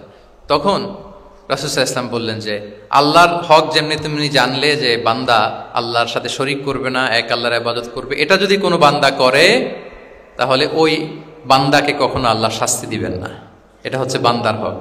আল্লাহর কাছ থেকে সে এটা পাবে যে আনলা ইউআযিবাহুম, আল্লাহ তাআলা তাকে কখনো শাস্তি দিবেন না। তাহলে আপনারা বলেন তো, ওটে করে রাসূল সাল্লাল্লাহু আলাইহি ওয়াসাল্লাম যাচ্ছে, পেছনে কে বসা? হুট করে বলল মুআজ একটা কথা শোনো, আল্লাহর হক হচ্ছে বান্দা আল্লাহর ইবাদত করবে, আর বান্দার হক হচ্ছে এটা করলে সে শাস্তি পাবে না। কথাটা যদি এমনি বলে দিত তাইলে কি এত এটা গুরুত্ব পাইতো? কথা বলেন, পাইতো? এটা তো 10 সেকেন্ডেই শেষ। কিন্তু যেতে যেতে হে মুআদ ইবনে জাবাল লাব্বাইকা ইয়া রাসূলুল্লাহ সাআদাইক, কিছু বলে না, হে রাসূল আমি তো শুনতেছি বলেন। আবার একটু পরে হে মুআজ ইয়া রাসূলুল্লাহ আমি হাজির, বলেন। আরো কিছু সময় পর হে মুআজ ইয়া রাসূলুল্লাহ, মানে তার আগ্রহ বাড়াতে বাড়াতে বাড়াতে যখন আগ্রহের পারদ একেবারে উচ্চাঙ্গে, তখন রাসূল সাল্লাল্লাহু আলাইহি ওয়াসাল্লাম বার্তাটা পেশ করলেন। আল্লাহু আকবার। তাহলে এটা ছিল রাসূল সাল্লাল্লাহু আলাইহি ওয়াসাল্লামের অভ্যেস যে তিনি একই কথা বারবার বলে আগ্রহ বাড়াতেন। 3 বার তিনি বলেছেন, 3 বার ডাক দিয়েছেন হে মুআদ ইবনে জাবাল। তাহলে রিপিটেশন এটা একটা অভ্যেস ছিল রাসূল সাল্লাল্লাহু আলাইহি ওয়াসাল্লামের, পাঠদানের ক্ষেত্রে একটা পদ্ধতি। আচ্ছা, রাসূল সাল্লাল্লাহু আলাইহি ওয়াসাল্লামের আরেকটা পদ্ধতি ছিল যে তিনি ধারণ ক্ষমতা অনুযায়ী নির্দেশনা দিতেন, considering the state of the addressee, যাকে অ্যাড্রেস করতেছেন তার ক্যাপাসিটি কতদূর এটা বুঝে শুনে বলতেন, খুব বাড়িয়ে বলতেন, বেশি কিছু বলতেন না। এক বেদুইন আসলো, বেদুইন মানে সে মরুপল্লীতে থাকে, শহরের যে নিয়ম কানুন জানে না, সভ্যতার ছোঁয়া তার মধ্যে লাগেনি। এসে বলল দুল্লানি আলা আমাল, আমিলতুহু ইদা আমিলতুহু দাখালতুল জান্নাহ, হে নবী আপনি আমাকে এমন একটা আমল শিখায় দেন যেটা করলে আমি জান্নাতে যাব। তো রাসূল সাল্লাল্লাহু আলাইহি ওয়াসাল্লাম দেখলেন লোকটা বেদুইন, শহরে লোক না, আবার খুব সহজ সরল, একেবারে সাদামাটা। তো রাসূল সাল্লাল্লাহু আলাইহি ওয়াসাল্লাম বললেন 4টা কাজ করবা, তা'বুদাল্লাহা ওয়া লা তুশরিকু বিহি শাইআ, তুকিমাস সালাতাল মাকতুবা, তুআদ্দি যাকাতাল মাফরুদা ওয়া তাসুমা রমাদান। 4টা কাজ। এক আল্লাহর ইবাদত করবা, শিরক করবা না, ফরজ সালাত পড়বা, ফরজ যাকাত দিবা, রমজানের ফরজ রোজা রাখবা। কয়টা কাজ? কয়টা বলছে? Very simple to memorise, right? আচ্ছা, এটা যখন সে বলল তখন সে বেদিন বলতে আরম্ভ করলো যে আল্লাহ শপথ করে আমি বললাম, লা আযীদু আলা হাযা শাইআন ওয়া লা আনকুসু মিন, ঠিক আছে আমি এই 4টাই করব, বাড়াবো না কমাবো না, এর চেয়ে বেশি কোনোদিন কিছু করবো না, কমও করবো না। মানে খালি আল্লাহরে মানবো, ফরজ নামাজ পড়বো, ফরজ যাকাতটা দিব, আর ফরজ রোজাটা রাখবো, আর কোনো আমলটা আমার জীবনে আমি করব, বাড়াবো না কমাবো না। তো রাসূল সাল্লাল্লাহু আলাইহি ওয়াসাল্লাম বললেন যে কেউ যদি জান্নাতি লোক দেখে নিজের চোখ জোড়াতে চায়, খুশি হতে চায়, তারা যেন এই লোকের দিকে তাকায়, মানে এই লোকটা জান্নাতি। আল্লাহু আকবার, চলে গেল। দেখেন তার কাছে কিন্তু আমলের বিশাল ফিরিস্তি নিয়ে রাসূল সাল্লাল্লাহু আলাইহি ওয়াসাল্লাম হাজির হয় নাই, কারণ তার ক্যাপাসিটি দেখতে হবে, তার সক্ষমতা, সে কদ্দুর নিতে পারবে। রাসূল সাল্লাল্লাহু আলাইহি ওয়াসাল্লাম অবজার্ভ করে দেখলেন যে বেদুইন মানুষ, তার বেশি কিছু বললে কাজে দিবে না, অল্প একটু বলছে, ওইটা মেনেই সে কি হয়ে গেছে? জান্নাতি হয়ে গেছে। এটা অনেক সময় আমরা ভুল করে ফেলি। শিক্ষার্থীদের মধ্যে সবার মানে রিসিভিং ক্যাপাসিটি এক ধরনের হয় না, কারো খুব বেশি, কারো খুব কম। তো একজন আদর্শ শিক্ষকের কাজ হচ্ছে এটাকে ফলো করা, অবজার্ভ করা, এবং যেটা তাদের সক্ষমতায় কুলায় ঠিক অতটুকু তাদেরকে দেয়, এর চেয়ে বেশি কিছু না। রাসূল সাল্লাল্লাহু আলাইহি ওয়াসাল্লামের আরেকটা পদ্ধতি ছিল গ্রাজুয়ালিটি, স্টেপ বাই স্টেপ, ধীরস্থিরভাবে, অল্প অল্প করে, শাইআন ফাশাইআন।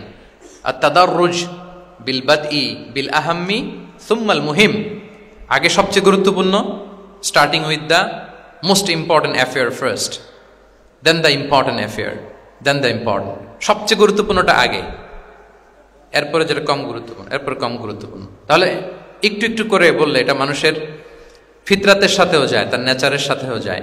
আমরা মদ হারাম হওয়ার কথা জানি, কয়টা স্টেপে হারাম হয়েছিল মদ? একবারে যদি বলা হতো বন্ধ করার সহজ হতো সাহাবাদের জন্য? হতো না। অনেকে আছে দেখবেন যে চেইন স্মোকার, চেইন স্মোকার বুঝতে পেরেছেন তো? মানে অনেক সিগারেট খায়, লেটসে দিনে 10 থেকে 15টা খায়। তো যে চেইন স্মোকার, আপনি যদি বলেন যে এটা হারাম, আজকেই তোমার বাদ দিতে হবে, হারাম, এটা খাইতে পারবে না, পারবে? ও দুনিয়া সব বাদ দিতে পারবে, সিগারেট বাদ দিতে পারবে না। তো তারে কি করতে হবে? ফ্লেক্সিবিলিটি দিতে হবে, যে আস্তে আস্তে ছাড়েন, 10টা করে খান তো চালাইতে থাকেন না, মানে চালাইতে থাকেন মানে আজকে 10টা খাইছেন, কালকে 9টা করে খান, চালাইতে থাকেন, একসাথে সব বন্ধ করার দরকার নেই। তারপরের সপ্তাহে 8টা করে খান, এরপরের সপ্তাহে 5টা করে খান, অল্প অল্প করে অবশ্যই সে কমাতে পারবে। এরপরের সপ্তাহে 2টা খান, এরপরের সপ্তাহে বন্ধ করেন না, চালাইতে থাকেন। সে চালাচ্ছে কিন্তু কমিয়ে আনতেছে, চালাচ্ছে কিন্তু। আচ্ছা, যেই সপ্তাহে সে 1টা সিগারেট খেলো, এরপরের সপ্তাহে এটা তো বাদ দিলেও তার গায়ে লাগার কথা না, ঠিক কিনা বলেন? যেই সপ্তাহে কয়টা খেলো এটা তো স্যাক্রিফাইস করা যায়, কিন্তু 10টা থেকে 0-তে আসা সহজ না। তাহলে গ্রাজুয়ালি আমরা এই ভুলটা করি। অনেকের নতুন করে আল্লাহ তাআলা রিয়েলাইজেশন দিয়েছেন, নতুন দিনে আসছে, দিনে ফিরছে, মানে প্র্যাকটিসিং হতে চায়। এখন আপনি তারে পাইয়া এমন নিয়ম কানুন দেখাচ্ছেন, বেচারা তো বলে আগে যা ছিলাম ওইটাই ভালো ছিলাম। এরকম হয় না অনেক সময়? হ্যাঁ, ধরেন যে কোনো একজন নারী, সে হয়তো পর্দা মেনটেন করে না, একটু হিপ হপ স্টাইলে চলাফেরা করে। তো সে ভাবলো যে না, আমি তো অনেক ভুল করে ফেলছি, আমি সংশোধন হব, আমি প্র্যাকটিসিং হতে চাই। তা এখন যখন সে আপনার কাছে আসছে নাসিহাত নেওয়ার জন্য, আপনি যদি বলেন যে তোমার এইট করতে হবে, বোরকা ঝুলাইতে হবে, হাত মোজা, পা মোজা, পারবে? এ বলবে আগে যা ছিলাম ভালোই ছিলাম। তাকে একটু একটু করে বোঝাতে হবে, মানে এই হেজাব এটা কেন, হ্যাঁ, কাভারিং আওরা এটা কেন, কেন এটা করতে, এটা বেনিফিটটা আগে বুঝালেন। যে Islam consider women as a queen, নারীকে ইসলাম কি হিসেবে কনসিডার করে? রানী হিসেবে। তো রানীর তো একটা ড্রেস কোড থাকবে, স্পেশাল পোশাক থাকবে, এগুলো বুঝাবেন। সে যাতে একটু নিজেকে গুছিয়ে চলে, শুরুর দিকে আপনি এই বার্তা দিতে পারেন যে একটু গুছিয়ে চলতে হবে। এরপর একটু শালীন পোশাকে যেন সে অভ্যস্ত হয়, এটা বললেন। সে যখন শালীন পোশাকে অভ্যস্ত, তারপরে হেজাবের ফজিলত বললেন, সে যেন হেজাব পরে। যখন সে হেজাব পরে, এরপরে তাকে নেকাবের কথা বললেন। এইভাবে আস্তে আস্তে তাকে বোঝাতে হবে, কিন্তু একবারে যদি সব চাপিয়ে দেন বলেন তো আওয়াজ করে সে কি ওটা রিসিভ করতে পারবে? কারণ এই যে গ্রাজুয়ালিটি আর তাদাররুজ, এই সিস্টেমটা আপনি ভায়োলেট করেছেন, করেন নাই। মুআয ইবনে জাবাল রাদিয়াল্লাহু তাআলা আনহুকে আল্লাহ রাসূল সাল্লাল্লাহু আলাইহি ওয়াসাল্লাম তিনি ইয়ামানের গভর্নর করে পাঠিয়েছেন, ইয়ামানের গভর্নর। তো পাঠানোর আগে he was explaining a teaching guideline to his fellow সাহাবা। ওনাকে শিখাইতেছেন, তুমি যে যাবা মুআল্লিম হিসেবে, গভর্নর হিসেবে, কিভাবে দাওয়াতটা দিবে আগে শোনো। তিনি মুআয ইবনে জাবালকে বললেন, ইন্নাকা তা'তি কওমান মিন আহলিল কিতাব, হে মুআয জেনে রাখো এমন একটা এলাকায় তোমাকে পাঠাচ্ছি তারা কিন্তু আহলে কিতাব, মানে তারা হচ্ছে Jewish and Christian community, they are not Muslim, তারা কিন্তু ইহুদি খ্রিস্টান ওখানে। সো তুমি কিভাবে দাওয়াত দিবা? ফাদউহুম ইলা শাহাদাতি আন লা ইলাহা ইল্লাল্লাহ আন্না মুহাম্মাদুর রাসূলুল্লাহ। প্রথমে তাওহীদের দাওয়াত দিবা। আওয়াজ করে বলেন, প্রথমে দাওয়াত হবে কিসের? তাওহীদের। ফাইনহুম আতাউ লিযালিক, বাক্যটা খেয়াল করেন, যখন তারা এটা মেনে নেবে, এটাতে অভ্যস্ত, তারপর তুমি দাওয়াত দিবা যে আল্লাহ প্রতিদিন 5 ওয়াক্ত সালাত ফরজ করেছেন। কয় ওয়াক্ত? 5 ওয়াক্ত সালাত। আচ্ছা, ফাইনহুম আতাউ লিযালিক, যখন তারা 5 ওয়াক্তে সালাতে অভ্যস্ত হবে, তখন বলবা যে আল্লাহ তাআলা ধনীদের উপর যাকাত ফরজ করেছেন। ফাইনহুম আতাউ লিযালিক, যখন ওইটা মানবে, এরপরে বলবা রমজানের রোজা ফরজ করেছেন। সুবহানাল্লাহ, সুবহানাল্লাহ, আল্লাহু আকবার। তাহলে ধাপে ধাপে দেখেন, এই যে টিচিং গাইডলাইন তিনি দিচ্ছেন ওনার ফেলো সাহাবাকে, ফেলো ক্যাম্পেনিয়নকে, যে তুমি ইয়ামানে যে একবারে সব বিধান তুমি যা জানো মনে করো না যে সবাই ওইটা মানবে। তারা জুইশ, তারা ক্রিশ্চিয়ান, একটু একটু করে তাদেরকে দাওয়াত দিতে হবে। তাহলে গ্রাজুয়ালিটি, পাঠদান পদ্ধতির একটা অন্যতম বিষয় হচ্ছে কি গ্রাজুয়ালিটি, মানে ধাপে ধাপে ধীরে ধীরে অল্প অল্প করে বোঝান। আচ্ছা, রাসূল সাল্লাল্লাহু আলাইহি ওয়াসাল্লাম মাঝে মাঝে কোনো কথার গুরুত্ব বোঝানোর জন্য শপথ করতেন, drawing attention by making oath, শপথ করে কথার গুরুত্ব বোঝাতেন। তিনি বলতেন, ওয়াল্লাহি ইন্নী লা আস্তাগফিরুল্লাহ ওয়া আতুবু ইলাইহি ফিল ইয়াউমি আকসারা মিন ৭০ মাররা, আল্লাহর শপথ আমি নবী প্রতিদিন ৭০ বারেরও বেশি তওবা ইস্তেগফার করি। কয় বারেরও বেশি? ৭০ বার। এই কথাটার তাওবা ইস্তেগফারের গুরুত্ব বোঝাতে যে তিনি শুরুতে বলেছেন ওয়াল্লাহি, আল্লাহর শপথ। এরকম অনেক হাদিসে পাওয়া যায়, তিনি বলেছেন ওয়াল্লাযী নাফসু মুহাম্মাদিন বিয়াদিহি, ওই সত্তার শপথ যার হাতে মুহাম্মাদের আত্মা। আবার মাঝে মাঝে বলেছেন ওয়াল্লাযী নাফসি বিয়াদিহি, ওই সত্তার শপথ যার হাতে আমার আত্মা। এভাবে বলে তিনি কথা শুরু করেছেন। যখন তিনি এরকম শপথ করতেন তখন কথার গুরুত্ব বোঝা যেত। কি বোঝা যেত? গুরুত্ব বোঝা যেত। তাহলে শপথ করে মাঝে মাঝে তিনি জিনিস বোঝাতেন। আচ্ছা, আমরা আমাদের বিভিন্ন প্রেজেন্টেশন বা লেকচার বোঝানোর জন্য অনেক মিনস ইউজ করি না? আল ওয়াসাইল আত-তা'লিমিয়া, এটাও কিন্তু রাসূল সাল্লাল্লাহু আলাইহি ওয়াসাল্লাম করতেন। আমরা কি কি করি? আমি তো জানি না আপনাদের আইএসসিতে ক্লাসরুমগুলো কেমন। নিশ্চয়ই সেখানে বোর্ড আছে। কি আছে? হোয়াইট বোর্ড নাকি নাকি ডিজিটাল বোর্ড? আচ্ছা, ডিজিটাল বোর্ডে যাননি আপনারা, আস্তে আস্তে যাবেন। হোয়াইট বোর্ডে তো আছেন। হোয়াইট বোর্ডে কি দিয়ে লেখা হয়? মার্কার। আচ্ছা, প্রেজেন্টেশন স্লাইড মাঝে মাঝে ইউজ করেন না? বা টিচার করে কিনা? তো সেটা কিভাবে করে? মাইক্রো প্রজেক্টর দিয়ে করে। এগুলো হচ্ছে আল ওয়াসাইল আত-তা'লিমিয়া। তো রাসূল সাল্লাল্লাহু আলাইহি ওয়াসাল্লামের সময় তো এই স্লাইডও ছিল না, ডিজিটাল বোর্ডও ছিল না, হোয়াইট বোর্ডও ছিল না, হ্যাঁ, মার্কার ছিল না, ওইরকম কিছু ছিল না। তো উনি কি ইউজ করতেন? উনিও চমৎকার চমৎকার কিছু মাধ্যম ইউজ করতেন, আপনারা শুনলে অবাক হবেন। আপনাদের মনোযোগ আছে তো সবার, না? আচ্ছা, আমরা দেখি যে উনি কি কি ইউজ করতেন। উনি অনেক ধরনের ভিজুয়াল ডেমনস্ট্রেশন করতেন। ভিজুয়াল ডেমনস্ট্রেশন মানে যেটা আপনি চোখ দিয়ে দেখে শিখে ফেলবেন, বুঝে যাবেন। Visual demonstration. Physical gesture use করে এটা করতেন। ফিজিক্যাল জেস্টার, অঙ্গভঙ্গি, বাংলা কি বলে? অঙ্গভঙ্গি। রাসূল সাল্লাল্লাহু আলাইহি ওয়াসাল্লাম, এটাতে তো আর কিছু আধুনিক বিজ্ঞান আইটি তো লাগতেছে না, কি বলেন? আমার হাত পা দিয়ে আমি একটা কিছু বোঝাচ্ছি। তো রাসূল সাল্লাল্লাহু আলাইহি ওয়াসাল্লাম কিন্তু এটা করতেন। একবার তিনি ইয়াতিমের রক্ষণাবেক্ষণ যারা করে তাদের মর্যাদা কত, ফজিলত কত, এটা বোঝাতে যে একবার তিনি বলতেছেন, আনা ওয়া কাফিলুল ইয়াতিমি ফিল জান্নাতি কাহাতাইন, আমি এবং ইয়াতিমের রক্ষণাবেক্ষণকারী জান্নাতে ঠিক এইভাবে থাকবো। এইভাবে থাকবো মানে খুব কাছাকাছি থাকবো। He will be my neighbour, very close neighbour. এবং বোঝাতে যে এই যে উস্তা আর সাব্বাবা, দুই আঙ্গুল এভাবে, এই আঙ্গুল থেকে এই আঙ্গুলের দূরত্ব কতটুকু? 1 মাইল নাকি কত? একেবারে কাছে। এই আঙ্গুল থেকে আঙ্গুলের তেমন কোনো দূরত্বই নাই, মানে খুব কাছে। এটা দিয়ে তিনি বুঝালেন আমি এবং এতিমের রক্ষণাবেক্ষণকারী ঠিক এভাবে থাকবো যেভাবে এই দুটো আঙ্গুল কাছাকাছি। আল্লাহু আকবার। তাহলে এই যে ফিজিক্যাল জেস্টার ইউজ করলেন কিনা, অঙ্গভঙ্গি, এটাকে বলে ভিজুয়াল ডেমনস্ট্রেশন। কি বলে? Visual demonstration. এবং রিসার্চাররা বলতেছেন যে approximately 80% of human learning comes through the visual demonstration. মানে আইজ দিয়ে, চোখ দিয়ে আমরা আমাদের শেখার 80% শিখে ফেলি। আমাদের শিখনের অলমোস্ট 80% আমরা দেখে দেখে শিখি।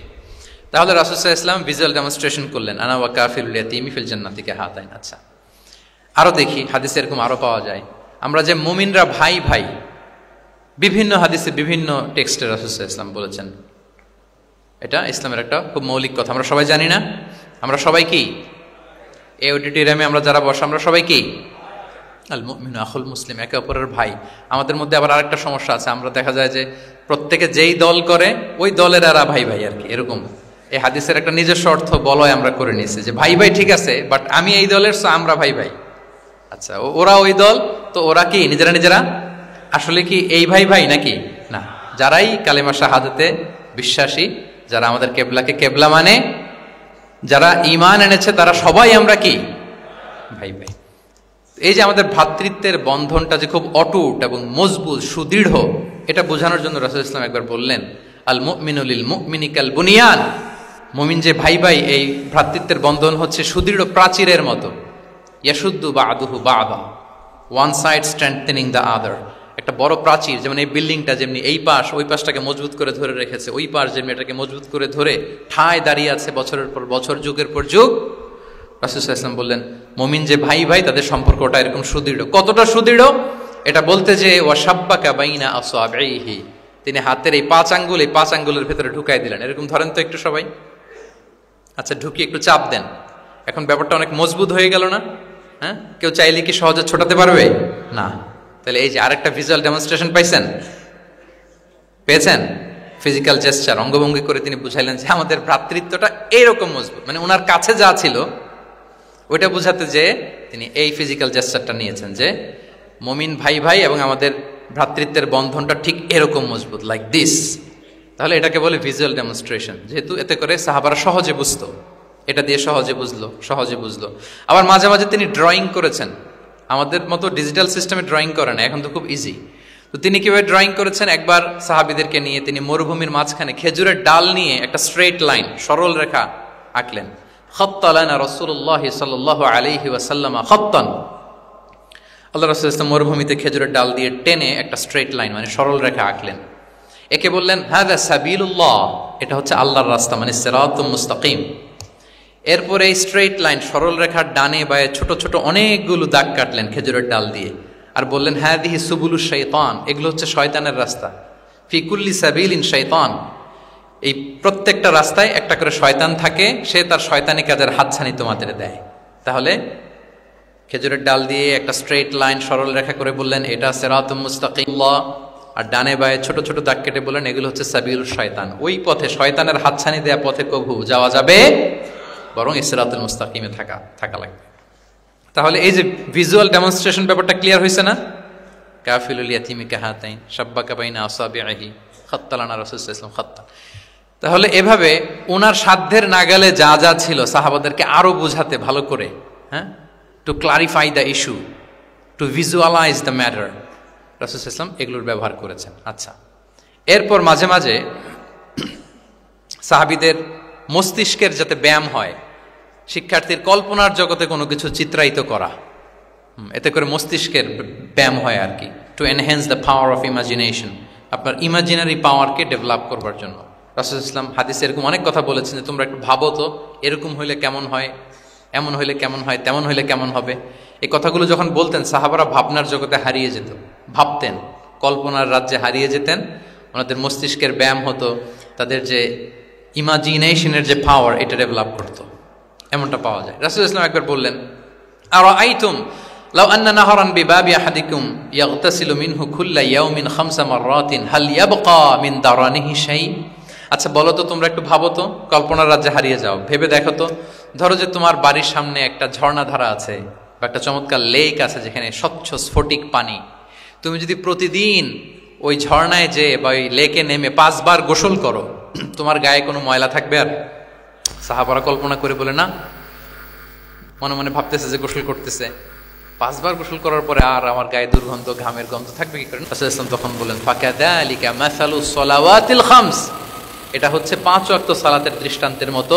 কারো ঘরের সামনে যদি একটা স্বচ্ছ লেক থাকে, পানির ফোয়ারা, সে যদি 5 বার গোসল করে তার গায়ে যেমনি কোনো দুর্গন্ধ, ময়লা, আবর্জনা কিছু থাকে না, কেউ যখন 5 ওয়াক্ত সালাত আদায় করে তখন এই সালাতও তার সব গুনাহগুলোকে ধুয়ে মুছে এরকম পাক পবিত্র সাফ করে দেয়।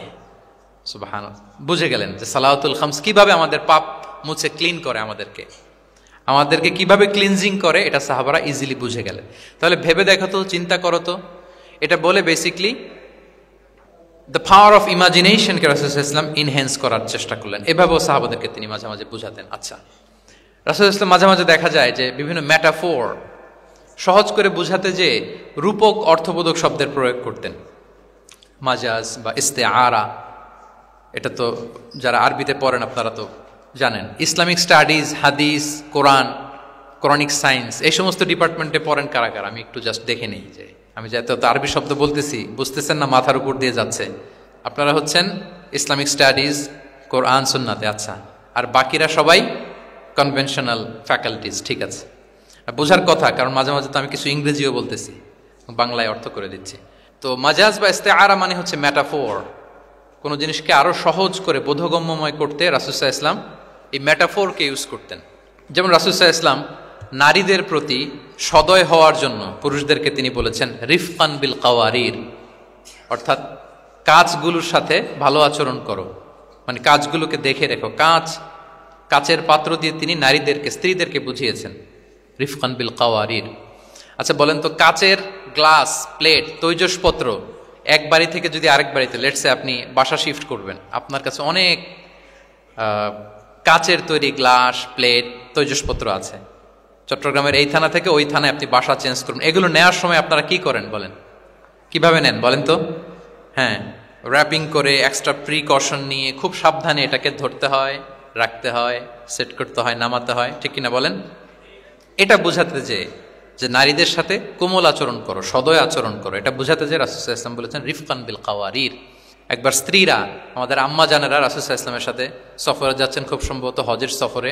তো ওনারা যখন পালকিতে চড়বেন, ওখান থেকে হাওদাজে উঠাবেন, খুব দ্রুত তাড়াহুড়ো করে কিছু লোকজন ওই পালকি উঠাচ্ছিল। তখন রাসূলুল্লাহ সাল্লাল্লাহু আলাইহি ওয়াসাল্লাম বললেন, ওয়াই হাক ইয়া আনজাসা সাউকাকা রিফকান বিল কাওয়ারির, খুব সাবধানে নিয়ে যাও, কাজগুলোকে একটু দেখে শুনে নাও, কাচের বোতলগুলো, গ্লাসগুলো দেখে শুনে নাও, মানে স্ত্রীদেরকে একটু দেখে শুনে যত্নের সাথে নিয়ে নাও। তাহলে নারীদেরকে কিসের সাথে তুলনা করেছেন? কাচের গ্লাস, কাচের তৈজসপত্র, কাচের সামগ্রী, যাতে বুঝতে সুবিধা হয়। কাচের গ্লাস তোমরা যেমনি ধরো, রাখো, ডিল করো, নারীদের সাথেও এভাবে কি কোমল আচরণ করতে হবে। আচ্ছা, আমি শুরুতেই বলেছিলাম যে রাসূলুল্লাহ সাল্লাল্লাহু আলাইহি ওয়াসাল্লামের সাহাবীদেরকে কিছু শেখানো পদ্ধতিটা মেইনলি কি ছিল? কি বেসড? কারো মনে আছে? Q&A based, right?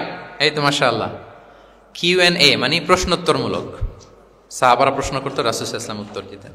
কারণ কোরআনেও আমাদেরকে উৎসাহিত করা হয়েছে, ফাসআলু আহলা যিকরি ইন কুনতুম লা তা'লামুন, যদি না জানো তাহলে আহলু যিকির বা আহলুল ইলমকে জিজ্ঞেস করে জেনে নাও। এবং রাসূলুল্লাহ সাল্লাল্লাহু আলাইহি ওয়াসাল্লাম বলেছেন, ফা ইন্নামা শিফাউল আইয়ি আস-সুআলু, অজ্ঞতার চিকিৎসা হচ্ছে প্রশ্ন করা। আপনি জানেন না তো আপনার কাজ কি করবেন?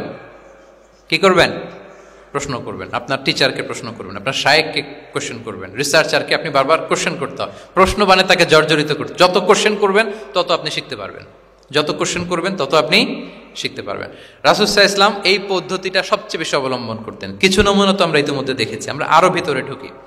রাসূলুল্লাহ সাল্লাল্লাহু আলাইহি ওয়াসাল্লাম মাঝে মাঝে সাহাবাদেরকে প্রশ্ন করতেন, drawing attention of the listener by throwing question, প্রশ্ন ছুড়ে দেওয়ার মাধ্যমে ওনাদের মনোযোগ আছে না নাই এটা দেখতেন। এই যে মাঝে মাঝে আমি আপনাদেরকে জিজ্ঞেস করলে দেখা যায় যে আমি বুঝতে পারি যে আপনারা আমার সাথে আছেন না নাই, আপনাদের মনোযোগ আছে তো? আচ্ছা, ঠিক আছে, প্রশ্ন করবো একটু পরে, পুরো আলোচনা শেষে দিয়ে একটা প্রশ্ন করবো, দেখি কে কতটুকু মনে রাখতে পারলেন। তো রাসূলুল্লাহ সাল্লাল্লাহু আলাইহি ওয়াসাল্লাম একবার প্রশ্ন করলেন সাহাবাদেরকে, তাদের অ্যাটেনশন যাতে গ্রো করে। তিনি বললেন যে ইন্না মিনা শাজারি শাজারাতান লা ইয়াসকুতু ওয়ারাকুহা মাসালুহা ইন্নাহা মাসালুল মুসলিম হাদিসুনি মা হিয়া। তিনি সাহাবাদেরকে বললেন, সাহাবারা, এক ধরনের গাছ আছে যে গাছের পাতা কখনো ঝরে না। কি কখনো ঝরে না? আচ্ছা, এর দৃষ্টান্ত হচ্ছে মুসলিমের দৃষ্টান্তের মতো। হাদ্দিসুনি মাহিয়া, বলো তো এটা কোন গাছ? যখন বলছে কোন গাছ, সাহাবারা চলে গেছে অনেক দূরে। তারা মনে মনে ভাবছে সহজ হলে তো আর জিজ্ঞেস করবে না, নিশ্চয়ই আনকমন কোনো গাছ। এবার ভাবতেছে দেখি তো খাইবারে গেছিলাম, খাইবারের আশেপাশে কি গাছ আছে।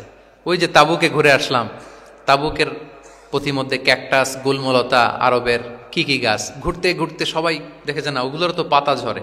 খুঁজতে খুঁজতে সারা দুনিয়া খুঁজে ফেলতেছে সাহাবারা, কিন্তু ওনাদের নিজেদের জাতীয় গাছ যেটা, ঘরের পিছনে যে গাছের সারি সারি, যে গাছের ফল খেয়ে ওনারা জীবন ধারণ করেন, যেটা ওনাদের সমাজ, রীতি, ঐতিহ্য, ট্র্যাডিশনের সাথে জড়িত, ওই গাছের নামে ভুলে গেছে, ওইটা মনে করতে পারতেছে। সবাই দূরে চলে গেছে।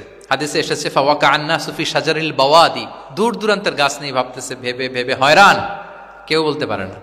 তখন বাধ্য হয়ে রাসূল সাল্লাল্লাহু আলাইহি ওয়াসাল্লামকে বলল, ইয়া রাসূলুল্লাহ, আপনি একটু আমাদেরকে বলে দেন যে ইয়া রাসূলুল্লাহ হাদ্দিস না মাহিয়া, এটা কোন গাছ? তখন রাসূল সাল্লাল্লাহু আলাইহি ওয়াসাল্লাম বললেন, ইন্নাহা নাখলা, খেজুর গাছ। খেজুর গাছের পাতা পড়ে না, ডাল টেনেও ছিঁড়া যায় না, খুব কষ্ট। তো এটার দৃষ্টান্ত মুসলিমের দৃষ্টান্তের ন্যায়। তাহলে কোনো সাহাবারা পারলেন না। পরবর্তীতে হাদিসের যিনি বর্ণনাকারী আব্দুল্লাহ ইবনে ওমর তখন ছোট ছিলেন। বাড়িতে যাওয়ার পথে ওমর রাদিয়াল্লাহু তাআলা আনহুকে বলতেছেন যে বাবা, আব্বা, এটা যে খেজুর গাছ আমার কিন্তু মাথায় আসছিল। তোমার ফারুক বলেন, বলো কি, তোমার মাথায় আসছিল, তুমি বললে না কেন?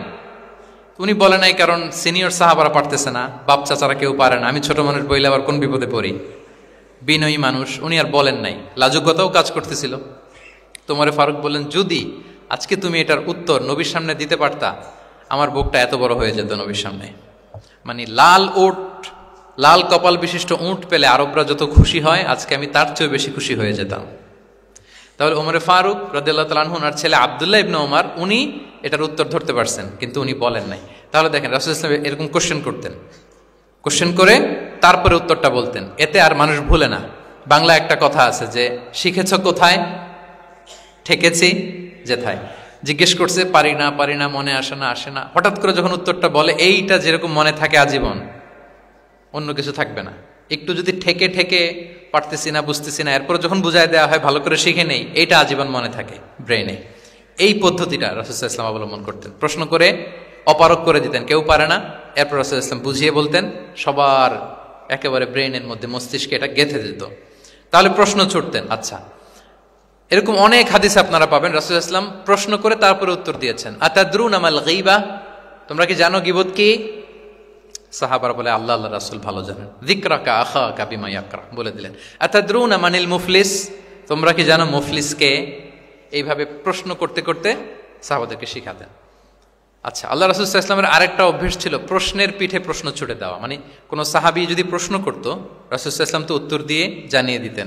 মাঝে মাঝে জানিয়ে না দিয়ে প্রশ্নের পিঠে আবার উনি কি করতেন, প্রশ্ন ছুড়ে দিতেন। এটাও পাওয়া যায়। আচ্ছা, এক সাহাবী এসে বলল, ইয়া রাসূলুল্লাহ মাতা সাআ, হে নবী কিয়ামত কখন হবে? রাসূল সাল্লাল্লাহু আলাইহি ওয়াসাল্লাম কখন হবে উত্তর না দিয়ে প্রশ্ন করলেন, ওয়া মাযা আ'দাততা লাহা, কিয়ামতের তোমার কি প্রিপারেশন, আগে ওইটা বলো। কিয়ামত কবে হবে জানার জন্য এত ব্যতিব্যস্ত, আগে বলো হোয়াটস ইউর প্রিপারেশন ফর কিয়ামা, তোমার কি প্রস্তুতি। তাইলে আরেকটা প্রশ্ন। প্রশ্নের বিপরীতে উনি উত্তর না দিয়ে উনি আবার কি করলেন? সবাই বলুন তো, উনি আবার কি করলেন? উনি নিজে আবার প্রশ্ন করলেন। তুমি জিজ্ঞেস করলে কিয়ামত কবে, তুমি বলো কিয়ামতের প্রিপারেশন কি নিছো বলো। তো সে বলে যে লা শাই ইয়া রাসূলুল্লাহ, আমার কোনো প্রিপারেশন নাই, ইল্লা আন্নী উহিব্বুল্লাহ ওয়া রাসূলা, শুধু একটা জিনিসই আছে যে আমি আল্লাহ এবং আল্লাহর রাসূলকে ভালোবাসি। রাসূল সাল্লাল্লাহু আলাইহি ওয়াসাল্লাম বললেন, আনতা মা মান আহবাবতা, তুমি যাদেরকে ভালোবাসো তাদের সাথেই জান্নাতে থাকবে। আল্লাহ আল্লাহ রাসূলকে ভালোবাসো, তাদের সাথে তুমি কই থাকবে? জান্নাতে থাকবে। তাহলে প্রশ্নের পিঠে প্রশ্ন ছুড়ে দেওয়া। এরপর একই প্রশ্নের জবাবে ভিন্ন ভিন্ন জনকে ভিন্ন ভিন্ন উত্তর দিয়েছেন রাসূল সাল্লাল্লাহু আলাইহি ওয়াসাল্লাম। এটাকে এডুকেশনের ভাষায় বলে পার্সোনালাইজেশন। কি বলে? মানে যার যেটা লাগবে। শিক্ষক ভালো বুঝে, কয়েকটা ক্লাস নিলে উনি বুঝে ফেলে যে কার রিসিভিং ক্যাপাসিটি কতদূর, কার কোনটাতে ঘাটতি, কার কোনটাতে সমস্যা। একজন আদর্শ শিক্ষক, একজন চৌকস শিক্ষক, তিনি খুব সহজে এটা ধরে ফেলেন। তো রাসূল সাল্লাল্লাহু আলাইহি ওয়াসাল্লাম হি was a very good observer. তিনি বুঝে ফেলতেন যে কার কোনটায় ঘাটতি, ফলে একই প্রশ্নের উত্তর উনি এক একজনকে এক একভাবে দিতেন। কেন? Based on the need of the addressee, যার যেটা দরকার ওইটার উপর গুরুত্ব আরোপ করে, যার যেটাতে ঘাটতি আছে সেটাতে গুরুত্ব আরোপ করে তিনি এক একজনকে কি করতেন, এক এক রকম উত্তর। অনেক সাহাবারা এরকম প্রশ্ন করেছেন যে আইয়ুল আমালি আফদাল ইয়া রাসূলুল্লাহ, সবচেয়ে শ্রেষ্ঠ আমল কোনটা? তিনি এক একজনকে এক একটা বলেছেন। কখনো বলেছেন যে আল্লাহর উপর ঈমান আনা, আল ঈমানু বিল্লাহি ওয়াহদা। কাউকে বলেছেন যে আল জিহাদ ফি সাবিলিল্লাহ, কাউকে বলেছেন আস-সালাতু ফি ওয়াক্তিহা, অন টাইমে সালাত পড়া। তার মানে যার যেটাতে ঘাটতি ছিল। কাউকে বলেছেন বিররুল ওয়ালিদাইন, কারণ তিনি দেখেছেন তার সাথে তার মা বাবার সম্পর্কে একটু ঘাটতি আছে, তারা এটা বলি, কারণ সবগুলোই ভালো কাজ, সবগুলোই কি ভালো কাজ। তাহলে যার যেটাতে ঘাটতি আছে সেটাতে গুরুত্ব আরোপ করে, এটা রাসূল সাল্লাল্লাহু আলাইহি ওয়াসাল্লাম করেছেন। মাঝে মাঝে রাসূল সাল্লাল্লাহু আলাইহি ওয়াসাল্লাম সাহাবীদেরকে মানে শিক্ষার্থীদেরকে উত্তর জানার জন্য ব্যাপকভাবে আগ্রহী করে তুলতেন। হ্যাঁ, এটাকে আরবিতে বলে তাশবিকুস সামিঈন ইলা মা'রিফাতিল জাওয়াব, উত্তর শোনানোর জন্য আগ্রহী করে তোলা। সেক্ষেত্রে মাঝে মাঝে তিনি একটা দুটো শব্দ ইউজ করতেন, কিরকম, যেমন আওয়ালা আদুল্লুকুম অথবা আলা উখবিরুকুম, আমি কি তোমাদের বলবো না। এটা বললে সাহাবারা বলতেন বলেন বলেন ইয়া রাসূলুল্লাহ, অবশ্যই বলবেন, বালা ইয়া রাসূলুল্লাহ। আওয়ালা উখবিরুকুম, আমি কি তোমাদের জানিয়ে দিব না। সাহাবারা বলতেন ইয়া রাসূলুল্লাহ, অবশ্যই আপনি আমাদের জানিয়ে দিবেন। যেমন তিনি বললেন যে কেউ জান্নাতে যাবে না মুমিন হওয়া ছাড়া, কেউ ইমানদার হতে পারবে না যতক্ষণ না একে অপরকে তোমরা ভালো না বাসো।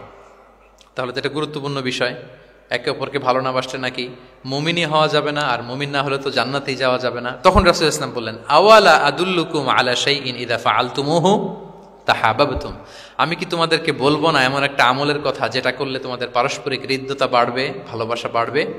তখন তিনি বললেন সেটা কি, আফশুস সালামা বাইনাকুম, তোমাদের মাঝে ব্যাপক সালামের প্রসারণ করো, সালামের প্রসার করো, একে অপরকে বেশি বেশি সালাম দাও। ব্যাপারটাকে এইভাবে প্রেজেন্ট না করে উনি যদি বলতেন সাহাবারা বেশি বেশি সালাম দিও, এটা সওয়াবের কাজ অনেক। এটা হচ্ছে একটা প্রেজেন্টেশন। আর একটা হচ্ছে এমন ভাবে এটাকে উপস্থাপন করা যে মুমিন না হলে জান্নাতে যাবা না, আর একে অপরকে ভালো না বাসলে মুমিন হতে পারবে না। তোমরা কি জানো কি করলে একে অপরের মধ্যে ভালোবাসা বাড়ে? এরপর রাসূল সাল্লাল্লাহু আলাইহি ওয়াসাল্লাম বলতেন যে সালাম দেওয়ার মাধ্যমে ভালোবাসা বাড়বে। আচ্ছা, মাঝে মাঝে ব্যবহার করতেন আলা উখবিরুকুম, আলা উখবিরুকুম, আমি কি তোমাদেরকে জানাবো না। একবার রাসূল সাল্লাল্লাহু আলাইহি ওয়াসাল্লাম বললেন আলা উখবিরুকুম বিআফদালা মিন দারাজাতিস সিয়ামি ওয়াস সালাতি ওয়াস সাদাকা, আমি কি তোমাদের জানাবো না যে নামাজ, রোজা, সাদাকার চেয়েও বেশি ফজিলতের একটা আমল আছে, সেটা কি আমি কি তোমাদের জানাবো না।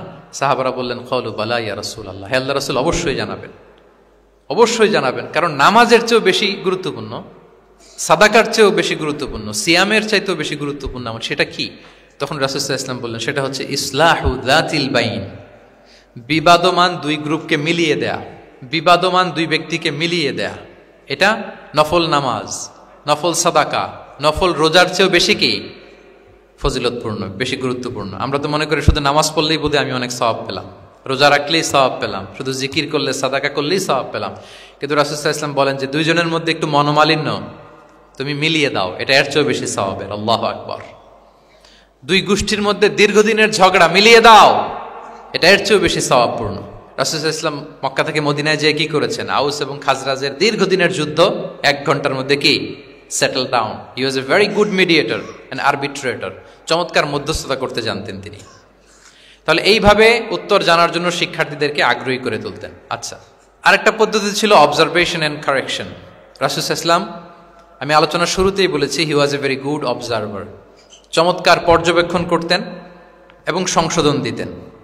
কে কি করছেন এটা খেয়াল রাখতেন, মানে চোখ কান খোলা রাখতেন। বাংলা আমরা কি বলি, বাংলায় কি বলা হয় এটাকে, চোখ কান খোলা রাখা। মসজিদে নববীতে এরকম ভুরি ভুরি পাবেন যে রাসূল সাল্লাল্লাহু আলাইহি ওয়াসাল্লাম কে কি করতেছে অবজার্ভ করতেছে, ওইটার উপর বেস করে তাকে নাসিহা করতেছে। একটা বিখ্যাত হাদিস তো আপনারা জানেন, রাসূল সাল্লাল্লাহু আলাইহি ওয়াসাল্লাম বসা, এক বেদুইন আসলো, এসে তার উটটা মসজিদে নববীতে বাঁধলো, বেদে 2 রাকাত নামাজ পড়লো, নামাজ পড়ে হাত তুলে আল্লাহর কাছে দোয়া করে, ইয়া আল্লাহ আল্লাহুম্মা আরহামনি ওয়া মুহাম্মাদা ওয়ালা তারহাম মা'ানা আহাদা, মানে ও আল্লাহ তুমি শুধু আমারে রহম করো আর মুহাম্মদ সাল্লাল্লাহু আলাইহি ওয়াসাল্লামের রহম করো, আমাদের দুইজনের সাথে আর কাউরে রহম করো না তুমি।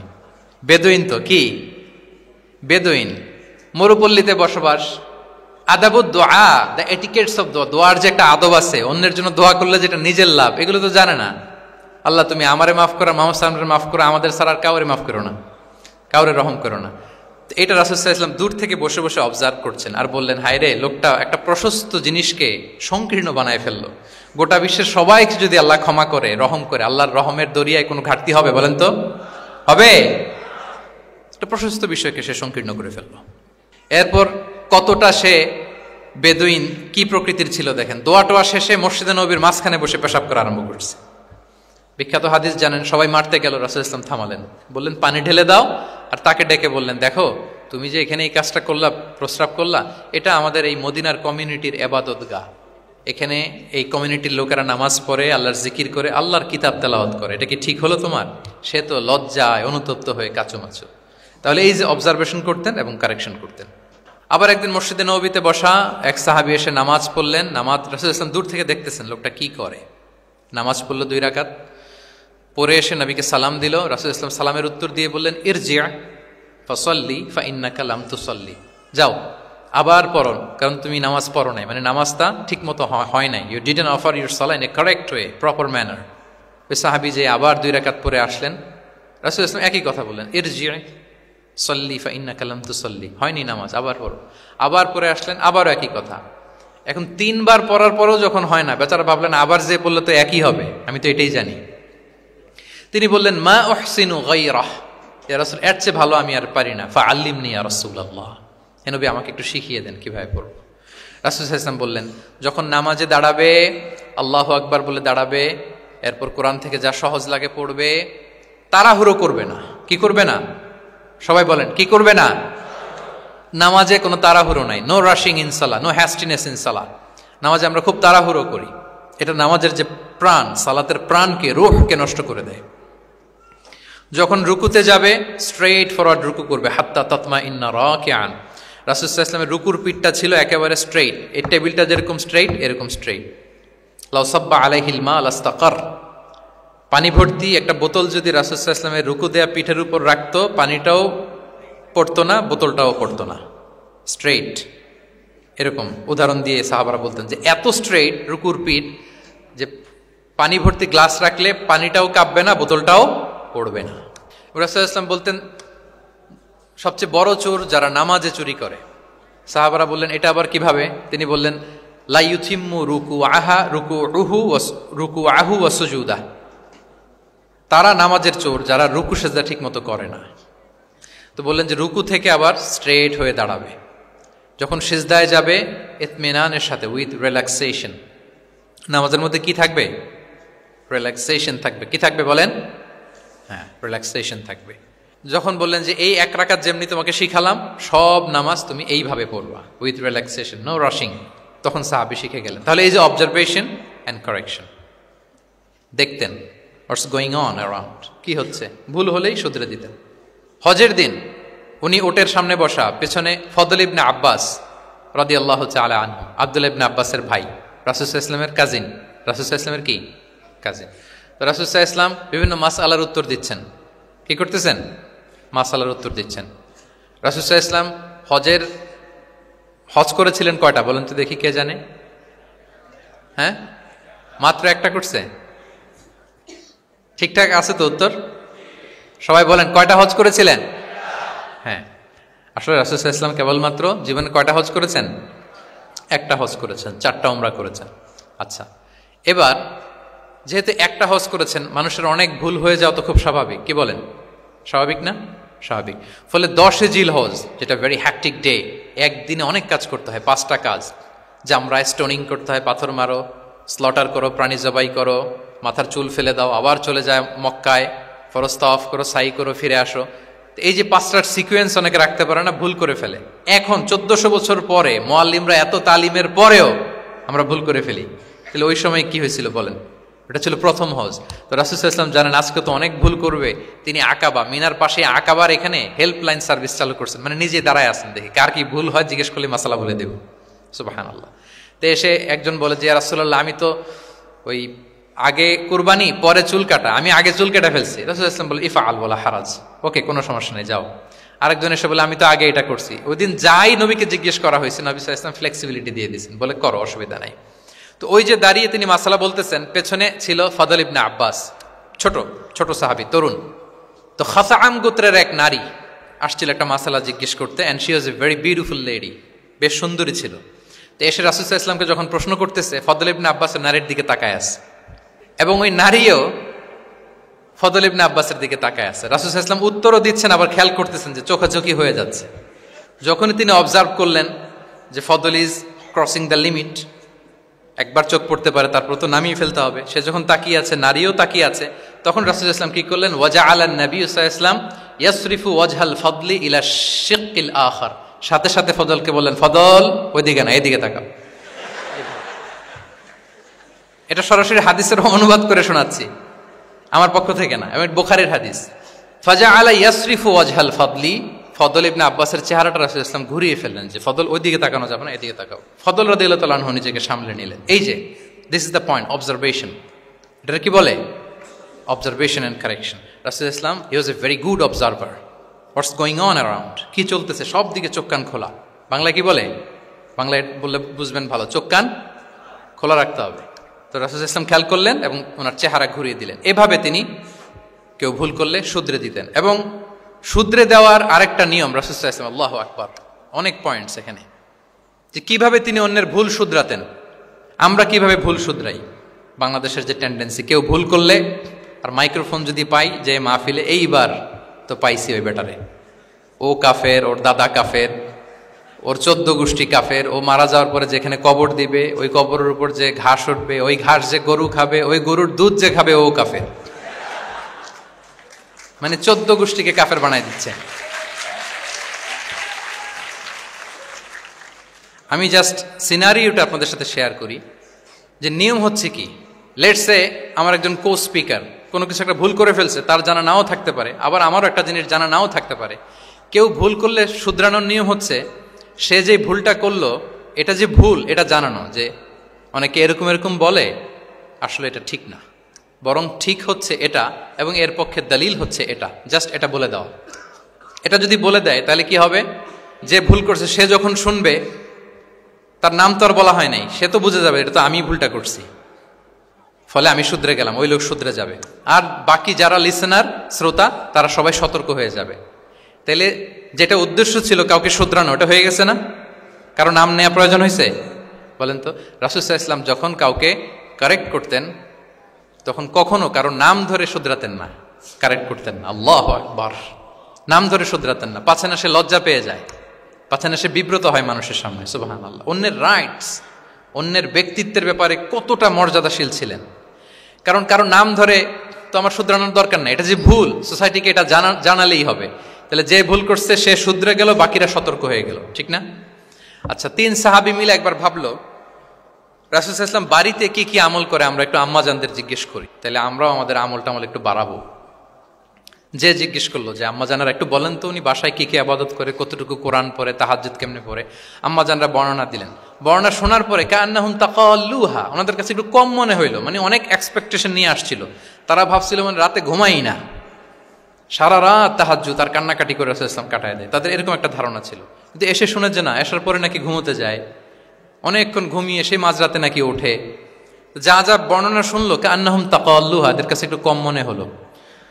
তো একজন বলতেছে, আরে কম না, আইনা নাহনু মিন রাসূলিল্লাহ, কোথায় আল্লাহ রাসূল আর কোথায় আমরা। গফিরা লাহু মা তাকাদ্দামা মিন যামবিহি ওয়া মা তাআখার, ওনার তো আগের পরের সব গুনাহই মাফ। আদতে তো গুনাহই নাই, নবীরা তো মাসুম। তো ওনার সাথে কি আমাদের তুলনা, আমাদের এত কম করলে হবে না, তো কি করতে হবে? একজন বলে যে আজকে থেকে আমি আর ঘুমাবোই না সারা রাত তাহাজ্জুদ করবো। আচ্ছা, আরেকজন বলে আমি আর না খেয়ে মানে রোজা ছাড়া থাকবো না, আমি সাওমে ভিসাল করব, সারা বছর রোজা রাখবো, যা করে আল্লাহ, রোজা থামাবো না, আমি রেগুলার রোজা রেখেই যাব।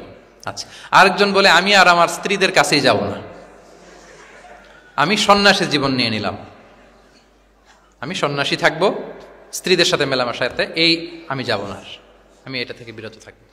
এই কথা যখন রাসূল সাল্লাল্লাহু আলাইহি ওয়াসাল্লামের কানে গেল, রাসূল সাল্লাল্লাহু আলাইহি ওয়াসাল্লাম রেগে গেলেন।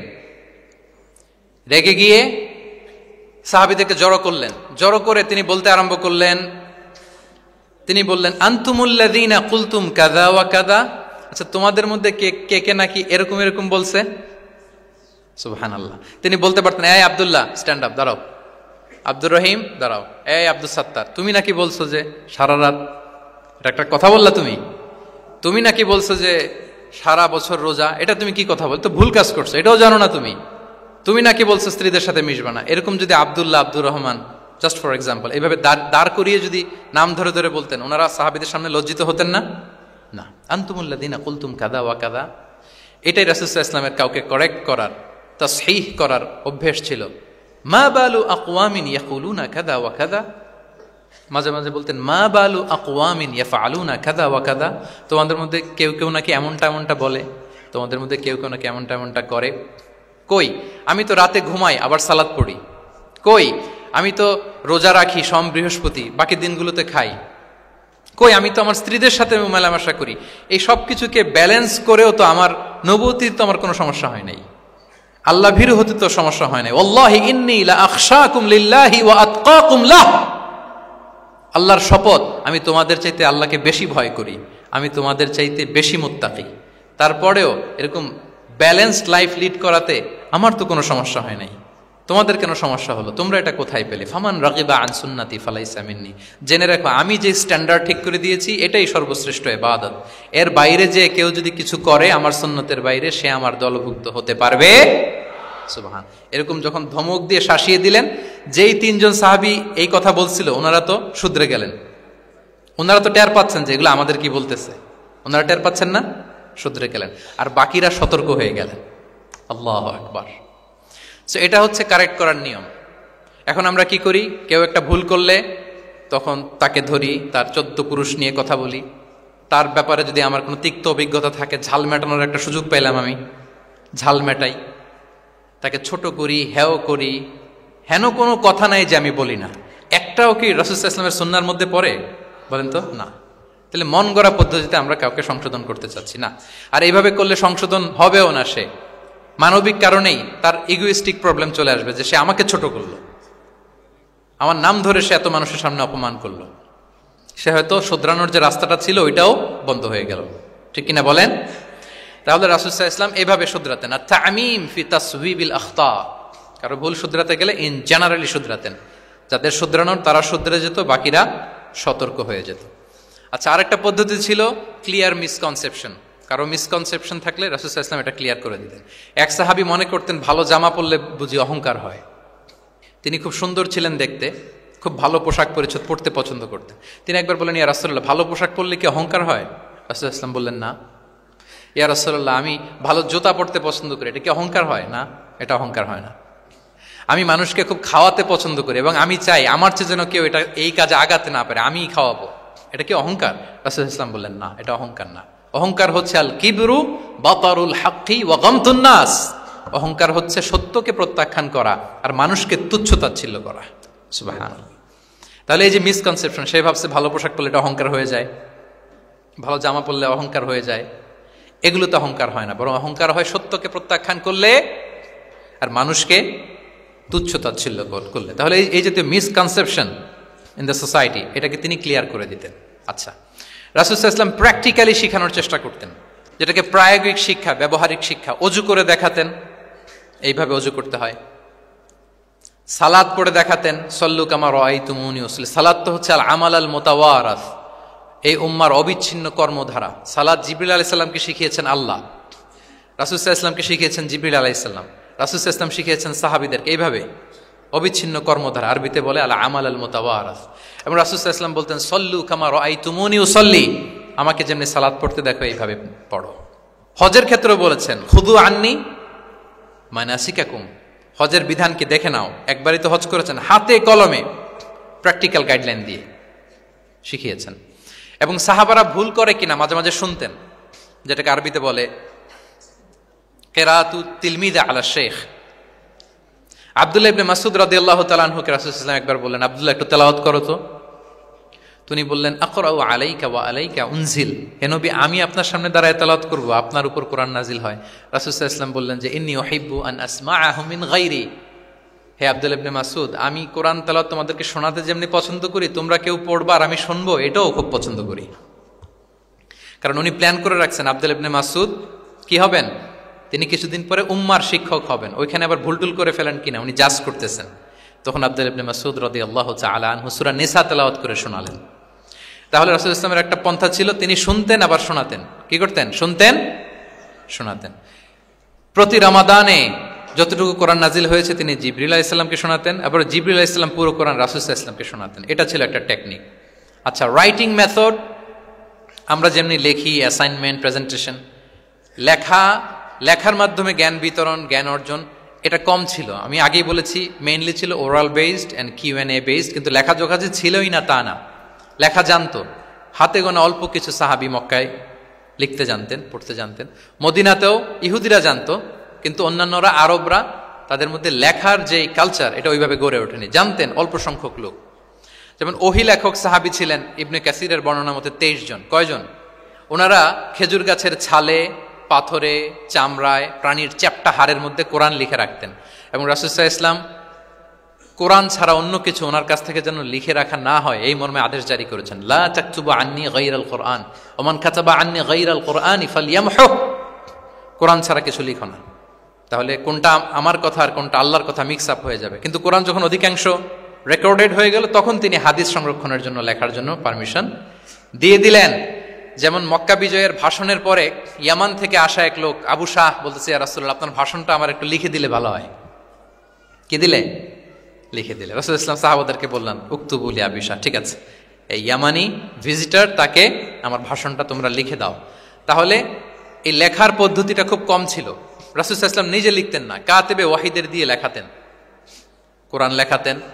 সপ্তম হিজরিতে যখন সুপার পাওয়ারদেরকে চিঠি লিখিয়েছিলেন, কাতেবে ওয়াহিদেরকে দিয়ে চিঠি লিখিয়েছেন, এটা রাসূল ইসলাম করতেন। আচ্ছা, সফট স্কিল ডেভেলপমেন্টের ব্যাপারে রাসূল ইসলাম উদ্বুদ্ধ করেছেন। লার্নিং ফরেন ল্যাঙ্গুয়েজ, যেটা কমিউনিকেশন স্কিল, ভাষা জানা এটা খুব জরুরি। আরবি, ইংরেজি, বাংলা 3টা ভাষা জানেন কে কে? দেখি ছাত্রদের মধ্যে প্যারালাল, লাইক নেটিভ আর নেয়ার নেটিভ 5-7 জন আছে না? ল্যাঙ্গুয়েজ আরো ভালো জানতে হবে। আরবিতে একেবারে ফ্লুয়েন্ট হইতে হবে, ইংরেজিতে ফ্লুয়েন্ট হইতে হবে। এই 2টা ল্যাঙ্গুয়েজ যদি আপনার হাতে থাকে, you can win the world for sure, I am telling you. গোটা বিশ্ব আপনি জয় করে ফেলতে পারবেন। তাহলে আইআইইউসি তো এটার একটা সেন্টার, খুব চমৎকার সুযোগ এখানে আছে আরবিতে মাস্টার হওয়া, ইংরেজিতে মাস্টার হওয়া। তাহলে সফট স্কিল ডেভেলপমেন্টের ব্যাপারে রাসূল ইসলাম উৎসাহিত করেছেন। কিভাবে? ইহুদিরা যখন চিঠি লিখতো, কোন ভাষা লিখতো জানেন? হিব্রু ভাষায়, হিব্রু ল্যাঙ্গুয়েজে। এখন এইটা বোঝার জন্য রাসূল ইসলাম এক ইহুদিকে হায়ার করতে হইতো, যে তুমি একটু পরে বলো তো ওরা কি লিখলো। আচ্ছা, এটা লিখছে। এর বিপরীতে রাসূল যখন আবার চিঠি লিখবেন তখন এক ইহুদিকে ডাকতে হইতো, যে আমি বলতেছি আরবিতে, তুমি এটা হিব্রুতে ট্রান্সলেট করে পাঠাও। তো যেহেতু ইহুদিরা বিশ্বাসঘাতকতার অনেকগুলো ইনসিডেন্ট আছে, ট্রেচারি, বিট্রেয়াল ইনসিডেন্ট অনেকগুলো আছে। রাসূল সাল্লাল্লাহু বললেন আমি ইহুদিদেরকে বিশ্বাস করতে পারি না, কারণ একজনটা নিয়ে আসলাম, চিঠি একটা লিখছে একটা, সে অর্থ শোনাইলো আরেকটা। আমি বললাম লিখতে একটা, সে বিশ্বাসঘাতকতা করে লিখে দিল আরেকটা, তাহলে ঝামেলা হয়ে যাবে না? রাসূল সাল্লাল্লাহু আলাইহি ওয়াসাল্লাম তিনি যায়েদ ইবনে সাবিত রাদিয়াল্লাহু তাআলা আনহুকে বললেন যে তুমি এই হিব্রু ল্যাঙ্গুয়েজ শিখবা, শিখে আমার পক্ষ থেকে অন বিহাফ অফ মি তুমি জুইশদেরকে চিঠি লিখবা, ওদের চিঠি আসলে তুমি আমারে পড়ে শোনাবা। ইন্নী লা আমানু আলা ইয়াহুদ ফি কিতাবি, আমি ইহুদিদেরকে বিশ্বাস করি না।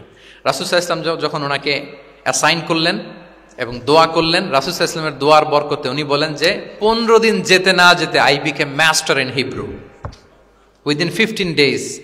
15 দিন যেতে না যেতে আমি হিব্রু ভাষায় পণ্ডিত হয়ে গেলাম।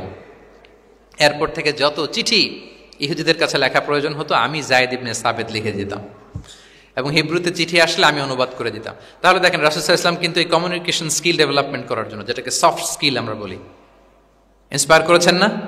তাহলে ল্যাঙ্গুয়েজ শিখবেন আপনারা, কি বলেন? শুধু আরবি ইংরেজি না, পারলে জাপানিজও শিখেন, চাইনিজও শিখেন, অনেক কাজে লাগবে। অ্যাটলিস্ট অ্যারাবিক অ্যান্ড ইংলিশ, ইনশাল্লাহ বলেন। সবাই বলেন নাই? মাশাআল্লাহ, তাবারাকাল্লাহ। রিজনিং, মারিফাতুল ইল্লাহ, শুধু একটা লিগ্যাল অপিনিয়ন জানিয়ে রাসূল সাল্লাল্লাহু আলাইহি ওয়াসাল্লাম ক্ষান্ত হতেন না। কেন এটা হালাল, কেন হারাম, রিজনিং শিখিয়েছেন তিনি। এটা দীর্ঘ আলোচনা, ফিকহের আলোচনা, ওইদিকে যাব না, জাস্ট বলে রাখলাম পয়েন্টগুলো। ইমোশনাল ইন্টেলিজেন্স তিনি ইউজ করেছেন শিক্ষাদানের ক্ষেত্রে, অর্থাৎ আবেগ অনুভূতিকে নাড়িয়ে দিয়ে ছাত্রকে ইমোশনাল বানিয়ে তারপরে মেসেজ দেয়া। সুবহানাল্লাহি ওয়া বিহামদিহি। এক যুবক এসে বললেন, ইয়া রাসূলুল্লাহ ইদান লি বিজিনা, হে নবী আপনি আমাকে জিনার অনুমতি দিন, জিনার অনুমতি দিন। ফা আকবালাল কওমু আলাইহি ফাজাজারুহু মাহমা, সাহাবারা ধমকাতে লাগলাই, বেয়াদব, লজ্জা শরমের মাথা খেয়ে কি বলো এগুলো তুমি নবীর সামনে, জিনার অনুমতি দাও।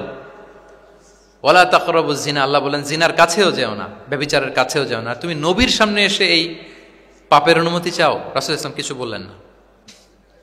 একটু পরে যুবককে ডেকে বললেন, আতুহিব্বুহু লিবনাতিক, আচ্ছা তুমি যে জিনার অনুমতি চাইলে তোমার কন্যার সাথে কেউ এরকম আচরণ করুক, এটাকে তুমি পছন্দ করবে?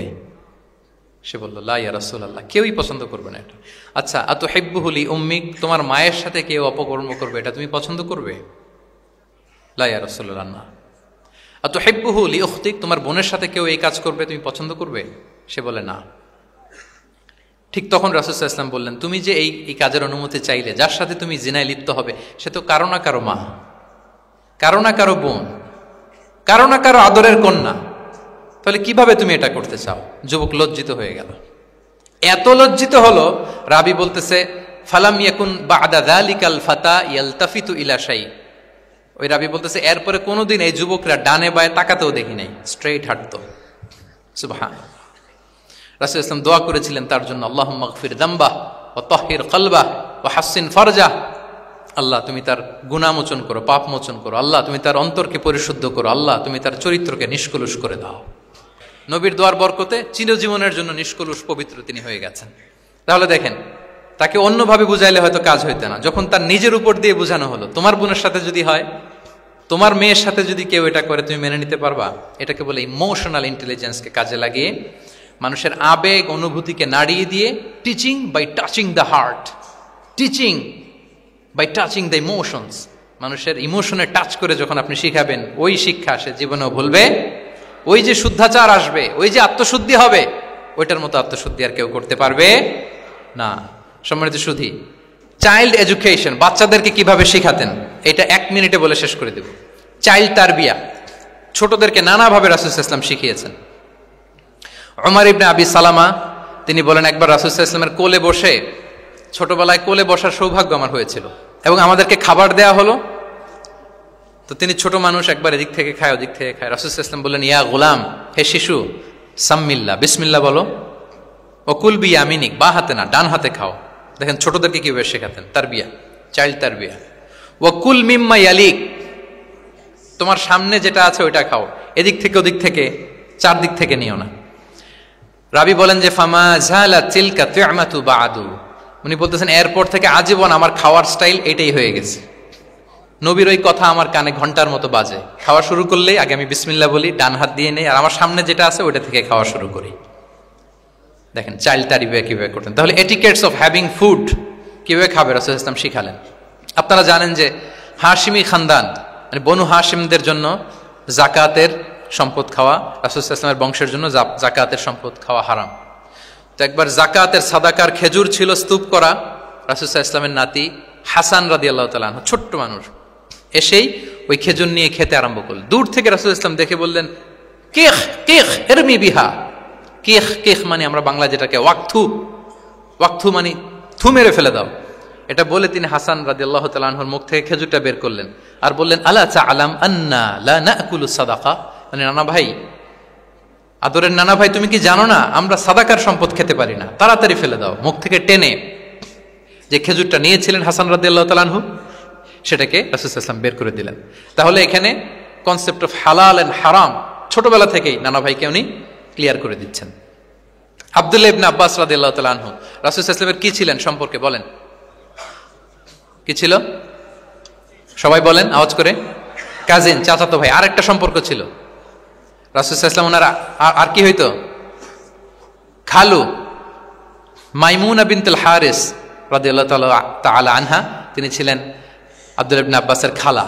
আর যেহেতু রাসূল সাল্লাল্লাহু আলাইহি ওয়াসাল্লাম বিয়ে করেছিলেন, ফলে রাসূল সাল্লাল্লাহু আলাইহি ওয়াসাল্লাম ওনার সম্পর্কের আরেক সম্পর্কে কি হয়, খালু।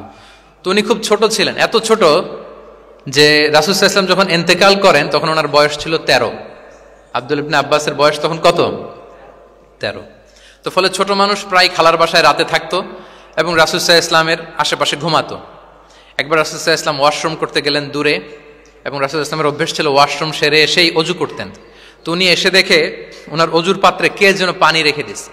জিজ্ঞেস করলেন কে রেখেছে, বলা হলো যে আব্দুল্লাহ ইবনে আব্বাস রেখেছে। রাসূল সাল্লাল্লাহু আলাইহি ওয়াসাল্লাম এত খুশি হলেন যে এখন যে আমার এটা দরকার, ছোট্ট আব্দুল্লাহ এটা বুঝে ফেললো। উনি ওনাকে জড়িয়ে ধরে একটা দোয়া করলেন, আল্লাহুম্মা আল্লিমহুল কিতাব, আল্লাহুম্মা ফাক্কিহু ফিদ্দীন ওয়া আল্লিমহুত তা'বীল। আল্লাহ আপনি আব্বাসকে কিতাবের জ্ঞান শিক্ষা দেন। এবং এই দোয়ার বরকতে উনি রাইসুল মুফাসসিরিন হয়েছেন। এই পৃথিবীতে যত মুফাসসির আসবে সব মুফাসসিরদের সম্রাট হচ্ছে আব্দুল্লাহ ইবনে আব্বাস রাদিয়াল্লাহু তাআলা। আচ্ছা, উনি কি শিখাতেন, কিভাবে শিখাতেন? তাহাজ্জুদের সময় রাসূল সাল্লাল্লাহু আলাইহি ওয়াসাল্লাম নামাজে দাঁড়ালেন, আব্দুল্লাহ ইবনে আব্বাস এসে রাসূল সাল্লাল্লাহু আলাইহি ওয়াসাল্লামের বাম দিকে দাঁড়ালেন। ছোট মানুষ, ভাবছে আমিও যাই নামাজ পড়ি। আচ্ছা বলেন তো, যদি দুইজন হয় নামাজে, একজন ইমাম আর একজন মুসল্লি, মুসল্লি ইমামের কোন দিকে দাঁড়াবে? কিন্তু আব্দুল্লাহ ইবনে আব্বাস দাঁড়াইছে কোন দিকে? বাম দিকে, কারণ উনি ব্যাপারটা জানেন না। তখন রাসূল সাল্লাল্লাহু আলাইহি ওয়াসাল্লাম কি করলেন? হাত দিয়ে টেনে পিছন দিয়ে এনে ডান দিকে নিয়ে আসলেন। তাহলে রুলিংস অফ সালাতের সুন্নাহ কি, কিভাবে দাঁড়াতে হবে, এটা তিনি শিখালেন ছোট্ট আব্বাসকে, আব্দুল্লাহ ইবনে আব্বাসকে। এরকম অসংখ্য হাদিস আপনি সিরাতের পরতে পরতে, হাদিসের পরতে পরতে পাবেন, যে বাচ্চাদেরকে, শুধু যে যুবকদেরকে, তরুণদেরকে রাসূল সাল্লাল্লাহু আলাইহি ওয়াসাল্লাম শিখিয়েছেন এমনটা না, বরং শিশুদেরকেও শিখিয়েছেন। এইভাবে রাসূল সাল্লাল্লাহু আলাইহি ওয়াসাল্লাম এমন এক শিক্ষা পদ্ধতি আমাদের জন্য উপহার দিয়েছেন, যেটার মধ্য দিয়ে তিনি শ্রেষ্ঠতম প্রজন্ম, the best generation ever on আর্থ, যেটা আমি শুরুতে বলেছি, এবং তার ধারাবাহিকতা এর পরের প্রজন্মকেও শ্রেষ্ঠ প্রজন্ম বলা হয়েছে। এর পরের প্রজন্ম, তিনটা জেনারেশন এই শিক্ষার, এই ওহির জ্ঞানের শিক্ষার ছোঁয়ায় তারা শ্রেষ্ঠ প্রজন্ম হয়েছে রাসূল সাল্লাল্লাহু আলাইহি ওয়াসাল্লামের এই শিক্ষা পদ্ধতির মধ্য দিয়ে। তাহলে সম্মানিত সুধী, আর লম্বা চূড়া আমি করতে চাই না, অনেক লম্বা সময় আমাদের অনেক বোনরা আমি দেখতে পাচ্ছি ওনারা জায়গাও পাননি, দাঁড়িয়ে দাঁড়িয়ে পুরো 1.5 ঘন্টা আলোচনা শুনেছেন। আমাদের অনেক ভাইরা 1.5 ঘন্টা যাবত আপনারা শুনেছেন। আমি একটু সামারি করি, 1 মিনিটে সামারি করে আমরা ক্লোজ করব। আমরা যদি সামারি করি যে রাসূল সাল্লাল্লাহু আলাইহি ওয়াসাল্লামের শিক্ষা পদ্ধতিটা কেমন ছিল, এটা উৎসাহমূলক ছিল, আশাব্যঞ্জক, মানে মানুষের, যেটা মানুষকে আশাবাদী করে তোলে, হপফুল বানায়। এটা মানুষকে কি বানায়? সবাই বলেন, কি বানায়? হপফুল, আশাবাদী, কনফিডেন্ট বাড়ায়, ইন্সপায়ারিং ছিল এটা। এটা কল্যাণকামিতায় ভরপুর ছিল, ওয়েল উইশিং ছিল। আমরা যেমনি কারো কথা শুনেই তার উত্তর দেই বা মাসালা বলে দেই, এরকম না। রাসূল সাল্লাল্লাহু আলাইহি ওয়াসাল্লাম, ইংরেজিতে এটাকে বলে এমপ্যাথেটিক, মানে খুব বেশি সুবিবেচক। He not only listen to the suffering of others, he use to feel it. তিনি ফিল করতেন। একজন এসে বলতেছে যে আমার এই সমস্যা, এটার এখন আমি কি করব? আমি জাস্ট বললাম এটার ইসলামী সমাধান এইটা, এটা হচ্ছে একটা। রাসূল ইসলাম এরকম না, যে বলতেছে তার কষ্টটা তিনি ফিল করার চেষ্টা করতেন, ফিল করে তখন তাকে গাইডলাইন দিতেন। এটাকে বলে এমপ্যাথেটিক, ওয়েল উইশিং ম্যানারের, কল্যাণকামিতায় ভরপুর ছিল তার শিক্ষাদান পদ্ধতি। পরামর্শমূলক ছিল, যেখানে মেন্টরিং ছিল, কাউন্সেলিং ছিল। মানে শুধু টিচার হলে এটার আউটপুট একটা, কিন্তু if you work like a mentor, আপনি আপনার শিক্ষার্থীদেরকে মেন্টরিং করতেছেন, তাদেরকে কাউন্সেলিং করতেছেন, এটার আউটপুট হবে অন্যরকম। রাসূল সাল্লাল্লাহু আলাইহি ওয়াসাল্লাম, হি worked as a mentor and councillor for the সাহাবা। সুবহানাল্লাহ। রাসূল সাল্লাল্লাহু আলাইহি ওয়াসাল্লামের দেওয়ার শিক্ষাটা ছিল বেসিক্যালি অ্যাডভাইজারি। আমরা মাঝে মাঝে অ্যাডভাইজারি নেই, দেখবেন বড় বড় নেতা লক্ষ লক্ষ টাকা বেতন দিয়ে অনেক বড় বড় উপদেষ্টা রাখে, তারা বিভিন্ন ধরনের অ্যাডভাইস দেয়। রাসূল সাল্লাল্লাহু আলাইহি ওয়াসাল্লাম এই সার্ভিসটা সাহাবাদেরকে দিতেন। ওনার শিক্ষাটা ছিল অংশগ্রহণমূলক, মানে এঙ্গেজমেন্ট ছিল। একতরফা আমি বলে গেলাম অথবা একতরফা ওরা বলে গেল, এরকম না। জিজ্ঞেস করতেন, শুনতেন, শোনাতেন, প্রশ্ন করতেন, প্রশ্নের পিঠে প্রশ্ন ছড়ে দিতেন। ইন্টারেক্টিভ ছিল, পার্টিসিপেটরি ছিল, অংশগ্রহণমূলক। এটাকে আমরা, মানে ক্লাসিক স্কলাররা যেটাকে বলে সহবাহ, কি বলে? আমরা বলি না যে সহবতের বড় প্রয়োজন? রাসূল সাল্লাল্লাহু আলাইহি ওয়াসাল্লামের সহবতে মূলত ওনারা নলেজটা অর্জন করেছিলেন। পার্টিসিপেটরি ছিল, এঙ্গেজমেন্ট ছিল। এবং আমরা উল্লেখ করেছি যে Q&A বেস ছিল, প্রশ্নোত্তরমূলক, ওরাল ছিল, যৌক্তিক ছিল, রেশনাল, রিজনিং শিখাতেন। কেন এটা হালাল, কেন হারাম, কেন এটা ডুজ এন্ড কেন এটা ডোন্টস, এটা রাসূল সাল্লাল্লাহু আলাইহি ওয়াসাল্লাম বলেছেন। এবং he use to prioritise the youth in training and grooming. বিশেষ করে বয়স্ক সাহাবাদের থেকে যুবকদেরকে বেশি প্রায়োরিটি দিতেন তালিমের ক্ষেত্রে, তারবিয়ার ক্ষেত্রে, কারণ তারাই উম্মাকে লিড দেবে। তারাই কি উম্মাকে লিড দেবে। এই যে এখানে যারা বসে আছেন, আমার তো মনে হয় বয়স 25 থেকে 30, এর আগেই বেশিরভাগ। সো আপনাদেরকে লিড দিতে হবে আগামীর বাংলাদেশে, ঠিক কি না? এই জন্য রাসূল সাল্লাল্লাহু আলাইহি ওয়াসাল্লাম বাছাই করে করে কোন সাহাবীর কি ধরনের যোগ্যতা আছে এবং ইসলামের জন্য এটা কিভাবে কাজে লাগতে পারে, ওইভাবে সাহাবীদেরকে তিনি গাইড করতেন। এবং সেটার ফলাফল তো আমরা দেখেছি। খয়রুল কুরুনি করনি সুম্মাল্লাযীনা ইয়ালুনাহুম সুম্মাল্লাযীনা ইয়ালুনাহুম। এই ওহির জ্ঞানের স্পর্শে, এই শিক্ষার, এই তালিমের স্পর্শে তারা শ্রেষ্ঠ প্রজন্ম হয়েছেন। এবং তার পরের প্রজন্ম, তিনটা প্রজন্মকে তিনি শ্রেষ্ঠ প্রজন্ম বলে ঘোষণা দিয়েছেন। আমি আর দীর্ঘায়িত করব না। আমরা যদি রাসূল সাল্লাল্লাহু আলাইহি ওয়াসাল্লামের আনিত এই শিক্ষা পদ্ধতি আমাদের শিক্ষা ব্যবস্থার মধ্যে ইনক্লুড করতে পারি, তাহলে আমরাও আমাদের প্রজন্মকে ওইরকম শ্রেষ্ঠ প্রজন্ম হিসেবে গড়ে তুলতে পারবো ইনশাআল্লাহ বিইذনিল্লাহ। আওয়াজ করে সবাই পড়ে ইনশাআল্লাহ বিইذনিল্লাহ। আমি সবাইকে আবারও অন্তরের অন্তঃস্থল থেকে শুকরিয়া জানাই। Discourse on prophetic teaching methodology, এই শিরোনামের আলোচনা প্রায় 1.5 ঘন্টা যাবৎ খুব মনোযোগের সাথে আপনারা শুনেছেন। আল্লাহ তাআলা আপনাদের সবাইকে কবুল করুন, আপনাদেরকে ভালো রাখুন, ঈমানের সাথে রাখুন।